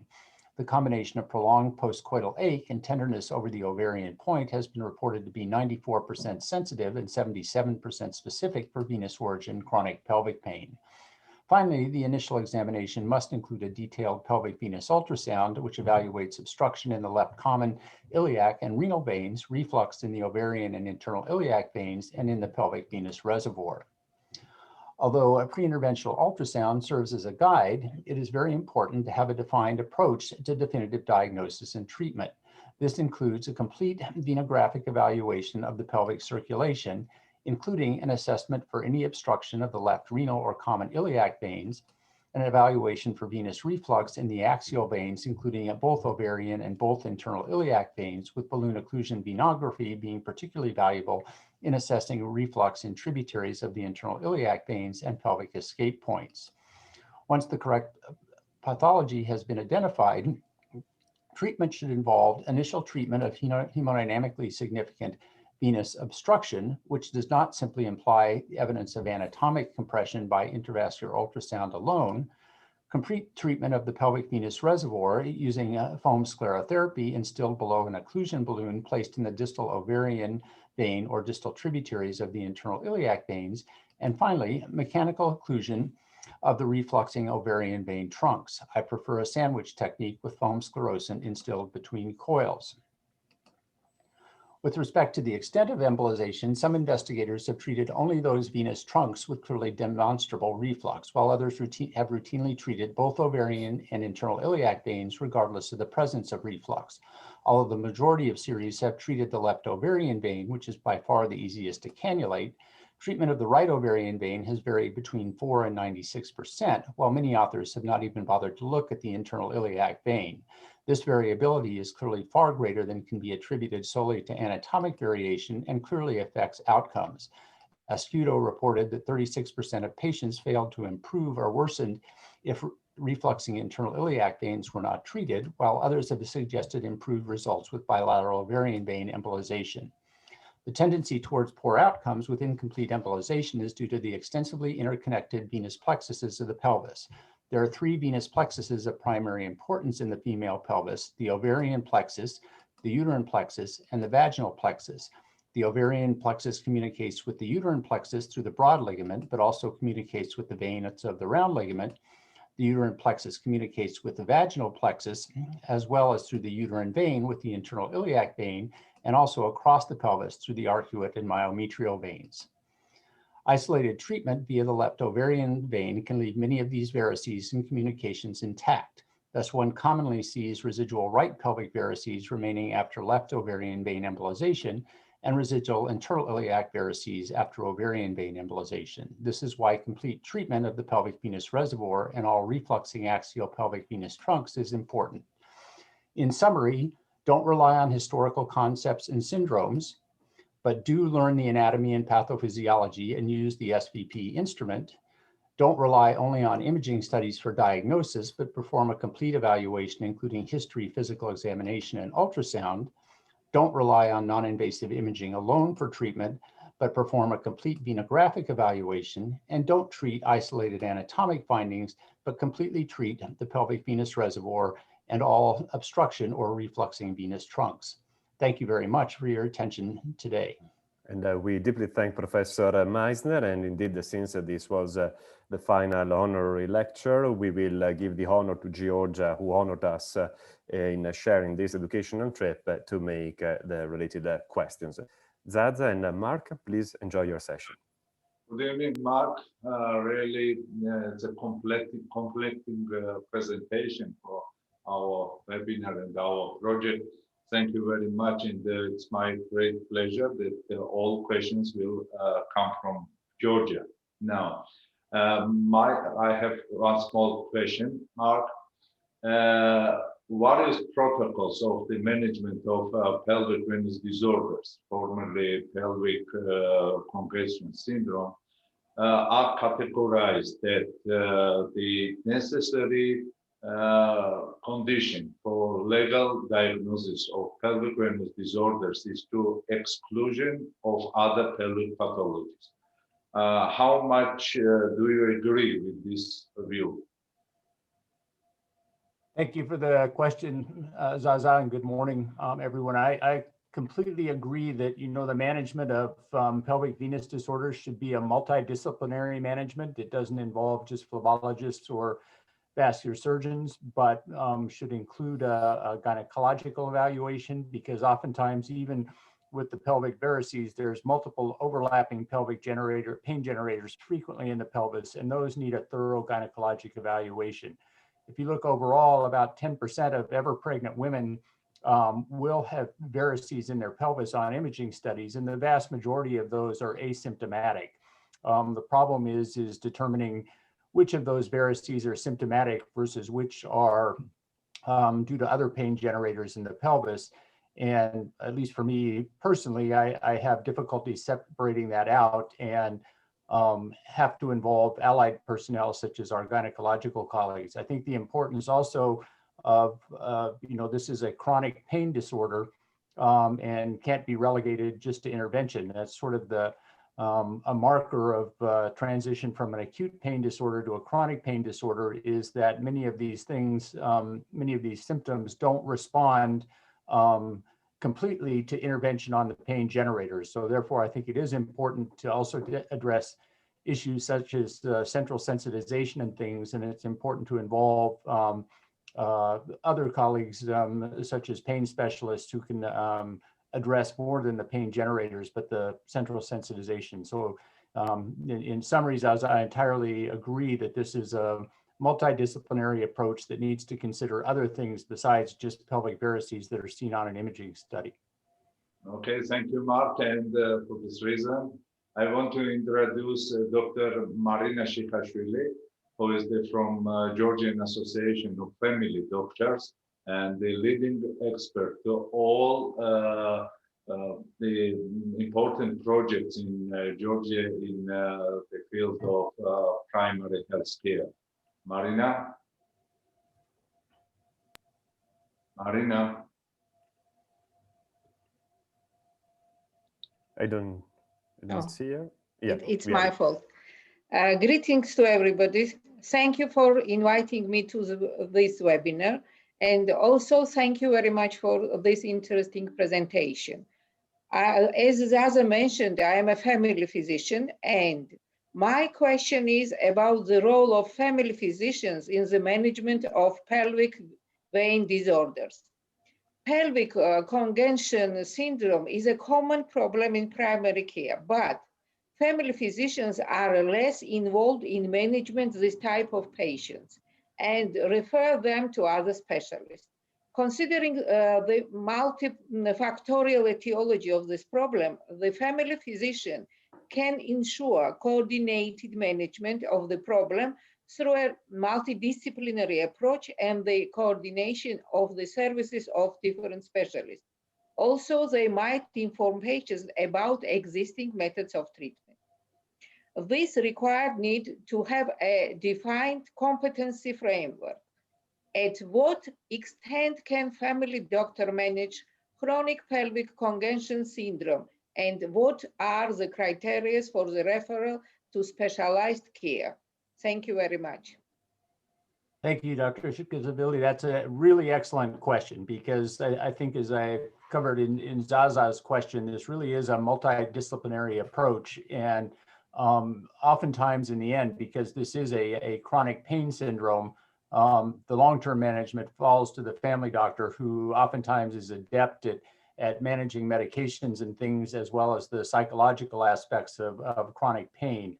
And I think that's a really important partner into the whole management of these patients.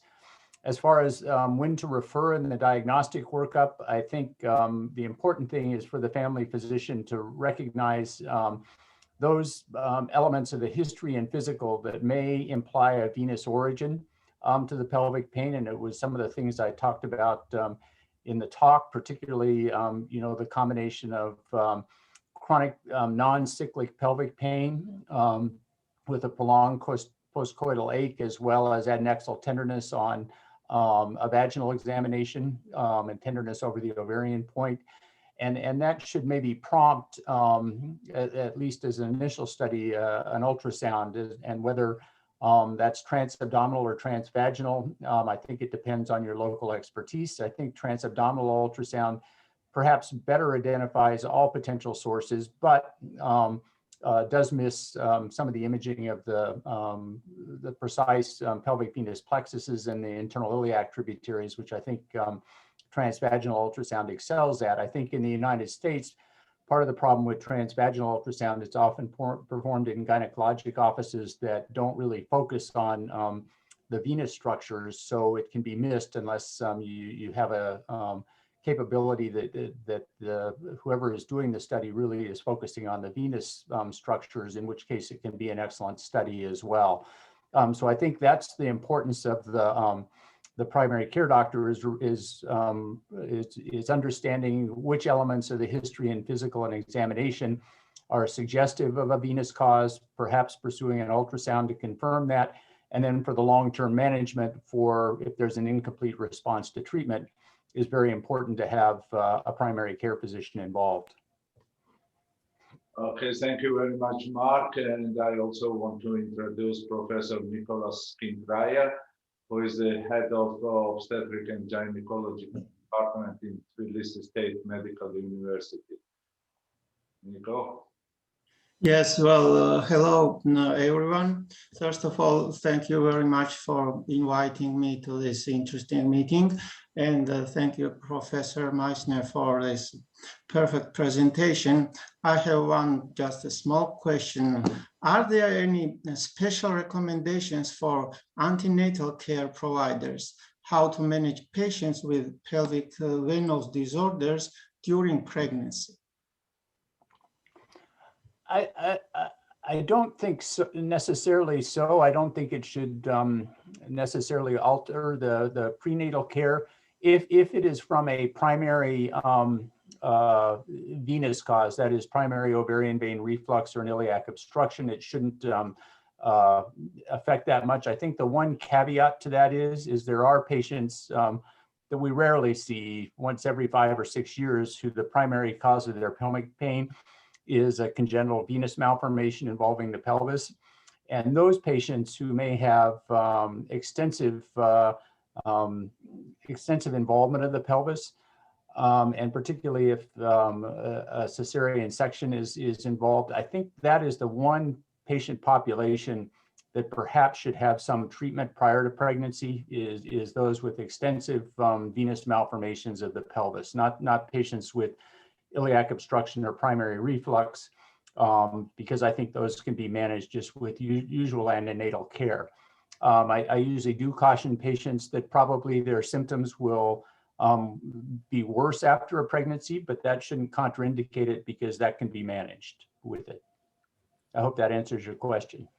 Thank you so much, Mark. And thank you very much. And thank you so much, Professor Kintrai and Professor Shiksashvili. I'm getting better, I hope, with my Georgian Zaza. And thank you so much to Professor Meissner for this great closure. Now, we are focusing also in trying to engage the audience in this new online world. And as you know, before these webinars, we made a call to all the audience to submit evidence-based comments on the topic of pelvic venous disorders.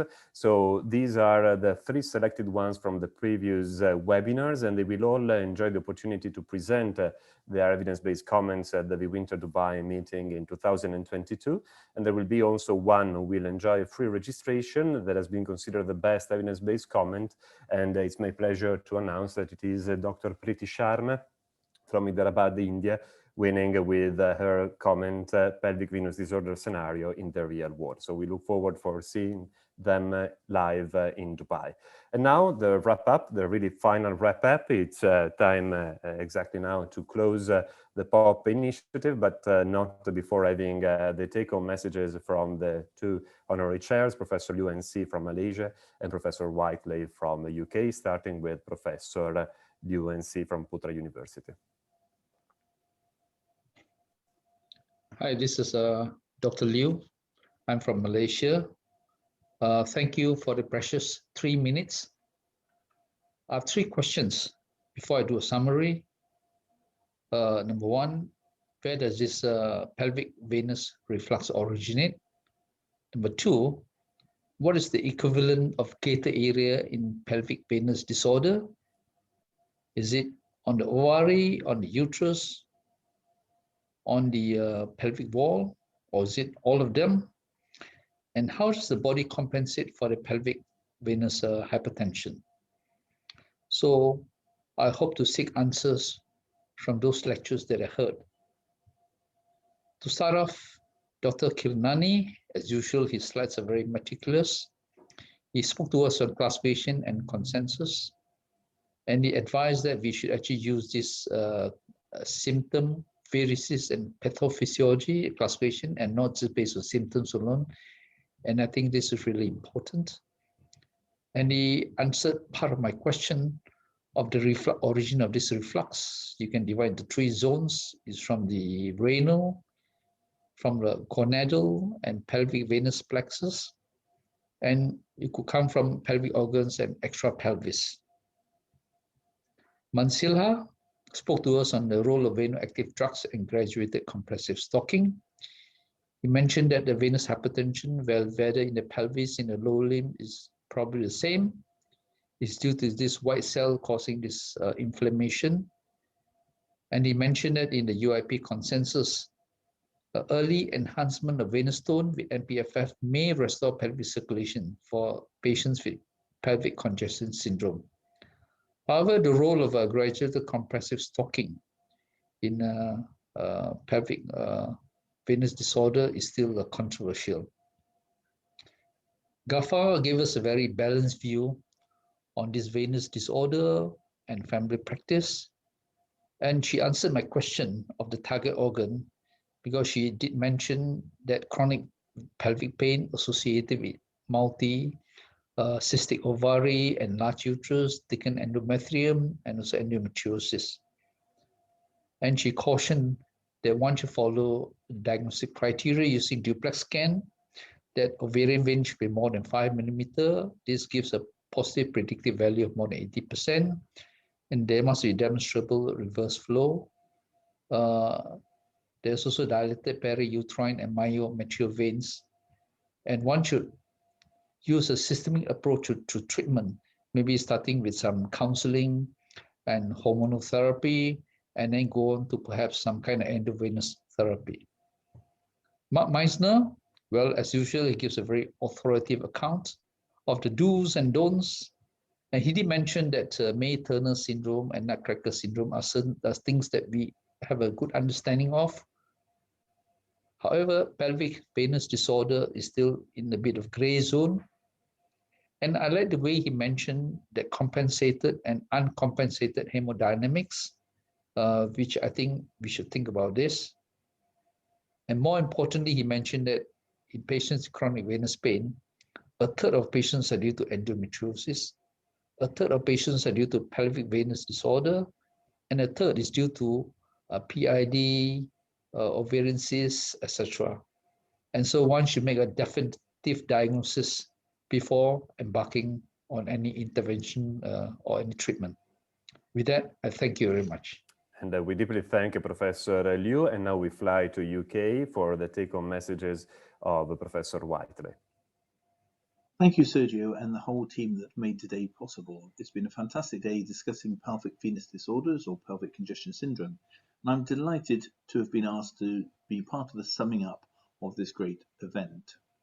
Today we've heard experts talking about what we know today, that is the current classifications, but of course we need to keep up to date with how things change and see whether those classifications stand the test of time, and if they don't, we must be prepared to move them. We've heard about drugs and compression for pelvic venous disorders, which are potentially cheaper and easier to use.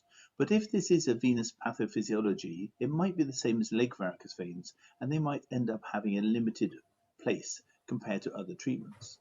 We've learned a very useful approach and how to look at patients coming to see us in the clinic and what we should logically look for and exclude.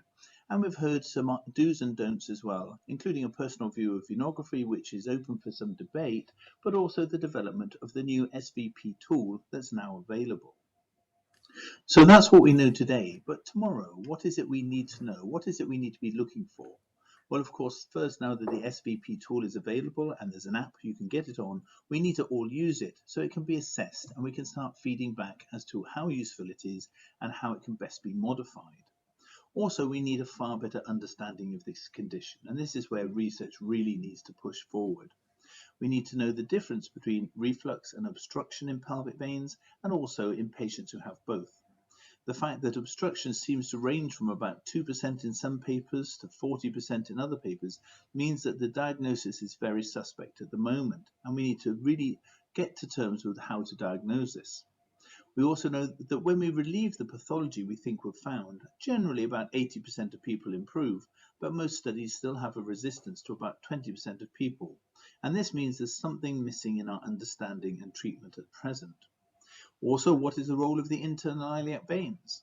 In our own studies, we've shown that this is actually the major cause of pelvic venous problems, but many studies overlook this completely, but still claim similar results. So we really need to get to understanding, are the 4 veins that are important or just the 2 gonadal veins? And if we believe the 2 gonadal veins, then how do we explain the people who get better when the internal iliac veins are treated? So we really need to look at this and understand the true pathophysiology of the major 4 veins and also any varicosities. And this brings me, of course, to imaging and function. There's a lot of people who can show great images, but that doesn't mean to say the function has been disturbed, whether it be reflux or whether it be obstruction. So we really need to get some very good gold standards that people accept. And finally, this brings me to my biggest question: where are the men? Men get pelvic pain, they get varicoceles, they get May-Turner, they get Nutcracker syndrome, they get leg varicose veins from pelvic varicose veins, and erectile dysfunction. And so we continually talk about the diagnosis of pelvic venous disorders and pelvic congestion syndrome in women, but we're never going to get to the bottom of this until we understand this affects men as well, and we need to start having a proper understanding of the condition in both sexes. Thank you very much, and thank you once again for allowing me to be a panelist on this great day. And we deeply thank Professor Whiteley and Professor UNC for having served as honorary chair. It is my huge pleasure now to have a final word from another figure I consider one of my biggest mentors and also family member for me. So Professor Tessari, who really introduced me to this topic quite long ago now. Dear all, I'm beyond happy and grateful for this POP initiative dedicated to pelvic venous disorders.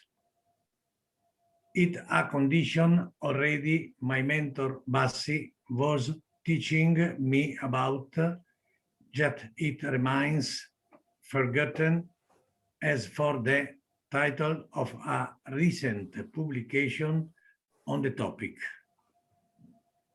I'd like to deeply thank all the great faculty and audience who joined, with a particular mention to the not vascular specialties. Indeed, only moving forward with multi-specialty involvement, we will be able to move forward for real. Wishing all of you nice and safe days ahead. A big hug from Italy, and see you at the Wayne Week. We deeply thank Professor Tessari, and now it's time to close saying Happy Valentine's Day, but it is not a coincidence.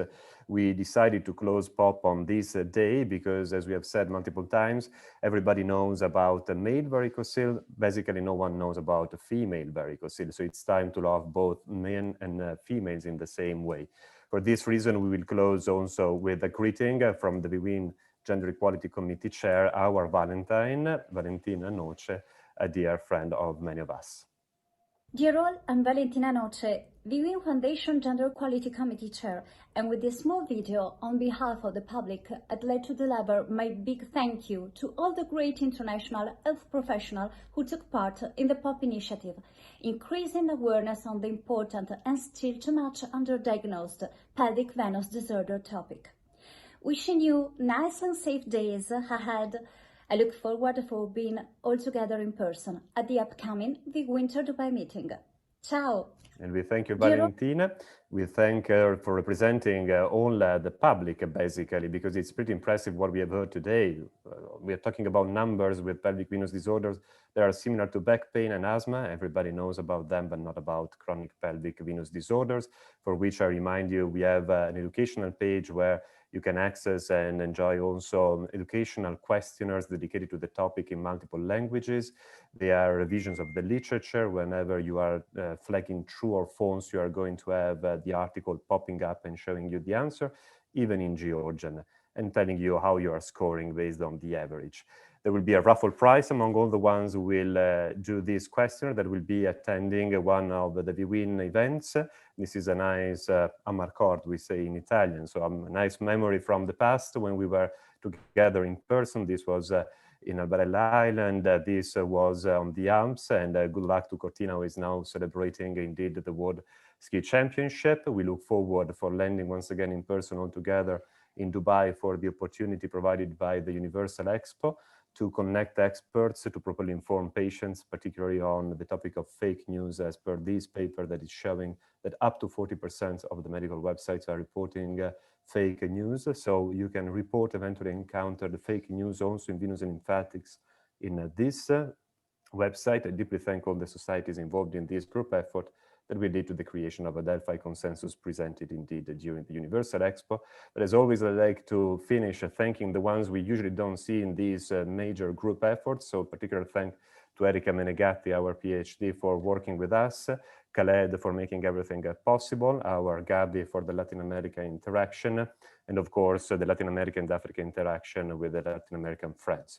We look forward for being together in person as soon as possible. Before, as I said before, we have the opportunity of the online Wayne Week. Everybody can apply, so simply visit the website. Deeply thank to all the stellar faculty involved in this POP project. Deeply thank to Alpha Sigma for having made it possible in such an unbiased and pleasant way. But the biggest thank you from my side is going directly to Georgia. As we always say, it's not just where you're going, it's also who you're traveling with. I truly suggest you to travel to Georgia, the real one, like they are saying in Georgia, but also, of course, the US one is nice. It's a wonderful place with wonderful people for real. We look forward for being together again online in May for the next project. At this point, I can stop my mic and pass it to Oscar, Willy, and Salvatore for the final greeting. So, Oscar. Thank you, Sergio. An excellent final webinars as closure of this wonderful POP project. See you all the next opportunity. Thank you and congratulations again. Thank you so much, Oscar, for all you do. And now, Willy.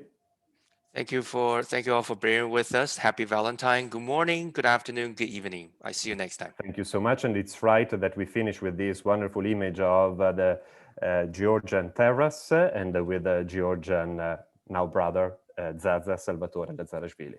Zaza? Thank you, Sergio. Really wonderful end of our project.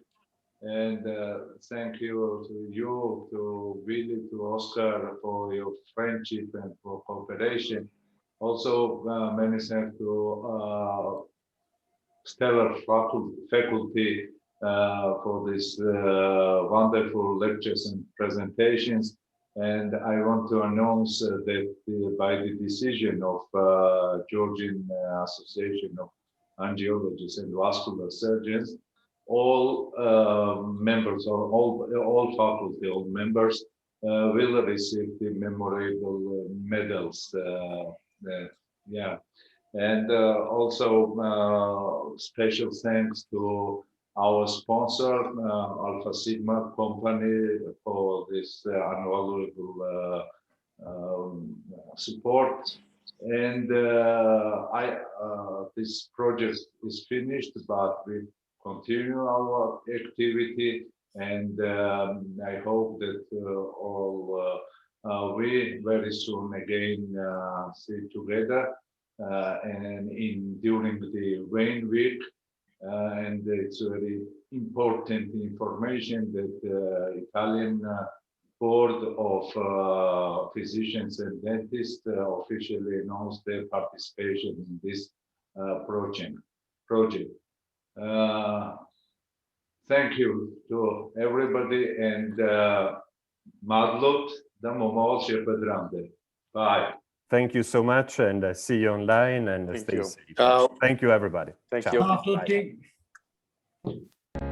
Ciao.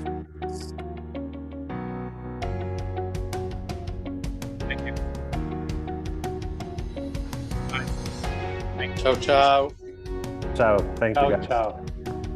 Ciao, Sergio. Excellent. Ciao.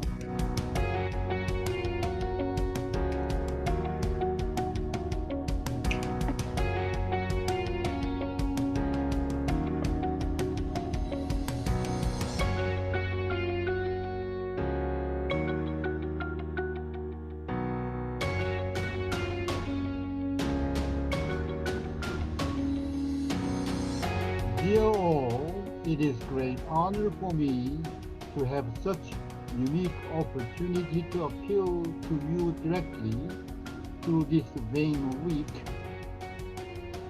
Greetings.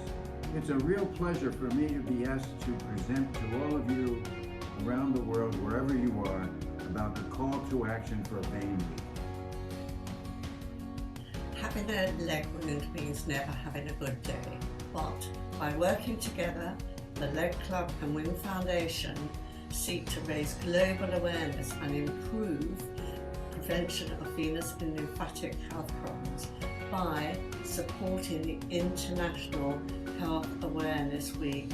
Remember, Vein Week, April. Please come and join us. Estimados amigos de habla hispana, son las enfermedades venosas altamente frecuentes y subestimadas, y el linfedema una epidemia invalidante y oculta. Ayúdanos a difundir la importancia de estas enfermedades y su necesidad de ser tratadas del 5 al 11 de abril en la Semana de la Vena, Vein Week. أهلا وسهلا بحضراتكم. من 5 ل 11 أبريل هيكون الأسبوع العالمي للصحة، وكمان هيكون بنقدم الأسبوع العالمي للأوردة. حقيقة الأوردة بتمثل مشكلة كبيرة، خصوصا المضاعفات الدوالي ومضاعفات الجلطات المتكررة التي ممكن أن ينتج عنها القرح الوريدية. ودي بتؤثر جدا في مجتمعاتنا اقتصاديا واجتماعيا. فاحنا بندعوكم للأسبوع الأوردة من 5 ل 11 أبريل. ابقوا معنا. Vein Week. Goeiedag. 5 tot 11 April merk internasionale aardweek.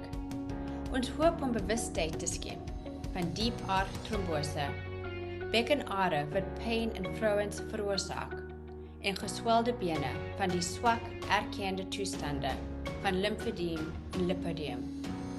Ons hoop om julle almal tydens Vein Week te sien.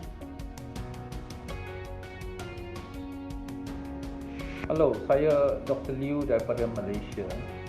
Pada 7 hingga 11 April tahun ini, komuniti Physiology akan mengadakan 1 minggu vena limfa. Pelbagai aktiviti akan dijalankan. Saya menyuruh kepada semua warga Physiology dan Vascular Society supaya menyertainya dengan bersungguh-sungguh. Terima kasih. Dal 5 all'11 aprile si festeggia la settimana della salute. È importante però anche celebrare la consapevolezza della patologia venosa e linfatica. Patologia venosa, una delle prime cause di morte prevenibili. Linfedema, un'epidemia definita nascosta, troppo spesso misconosciuta. Quindi vi aspettiamo a braccia aperte per la Vein Week. प्यारे दोस्तों, आपको पता है कि विश्व में health को लेकर हम एक वीक सेलिब्रेट कर रहे हैं 5 से 11 अप्रैल। तो हम चाहते हैं कि उसी दौरान जो नीले रंग की खून की नसें जिनको हम वेन्स बोलते हैं उनकी बीमारियों को, और लिम्फेडिमा जो वाइट रंग की खून की नसें होते हैं उनकी बीमारियों को हम वीक में सेलिब्रेट करें और उनकी नॉलेज बढ़ाएं। बिकॉज वेन्स की बीमारियों से हमारी जो क्वालिटी ऑफ लाइफ है उस पर बहुत फ़र्क पड़ता है। अगर हम इसको एजुकेट करेंगे during this week, all the public and the doctors, उससे हमारे पेशेंट्स के लिए बहुत बेनिफिट होगा। तो प्लीज़ ऑल ऑफ यू हमारे को ज्वाइन करो वेन वीक 5 to 11 में। Thank you. 各位同道们、朋友们，大家好。静脉淋巴疾病是非常普遍的疾病。我们在今年的4月5号到11号会有1周的静脉淋巴活动，谢谢大家踊跃参与 Vein Week， 谢谢。 Un placer invitarlos a participar activamente de este Vein Week 2021. Así que pura vena, pura vida y nos vemos en este Vein Week.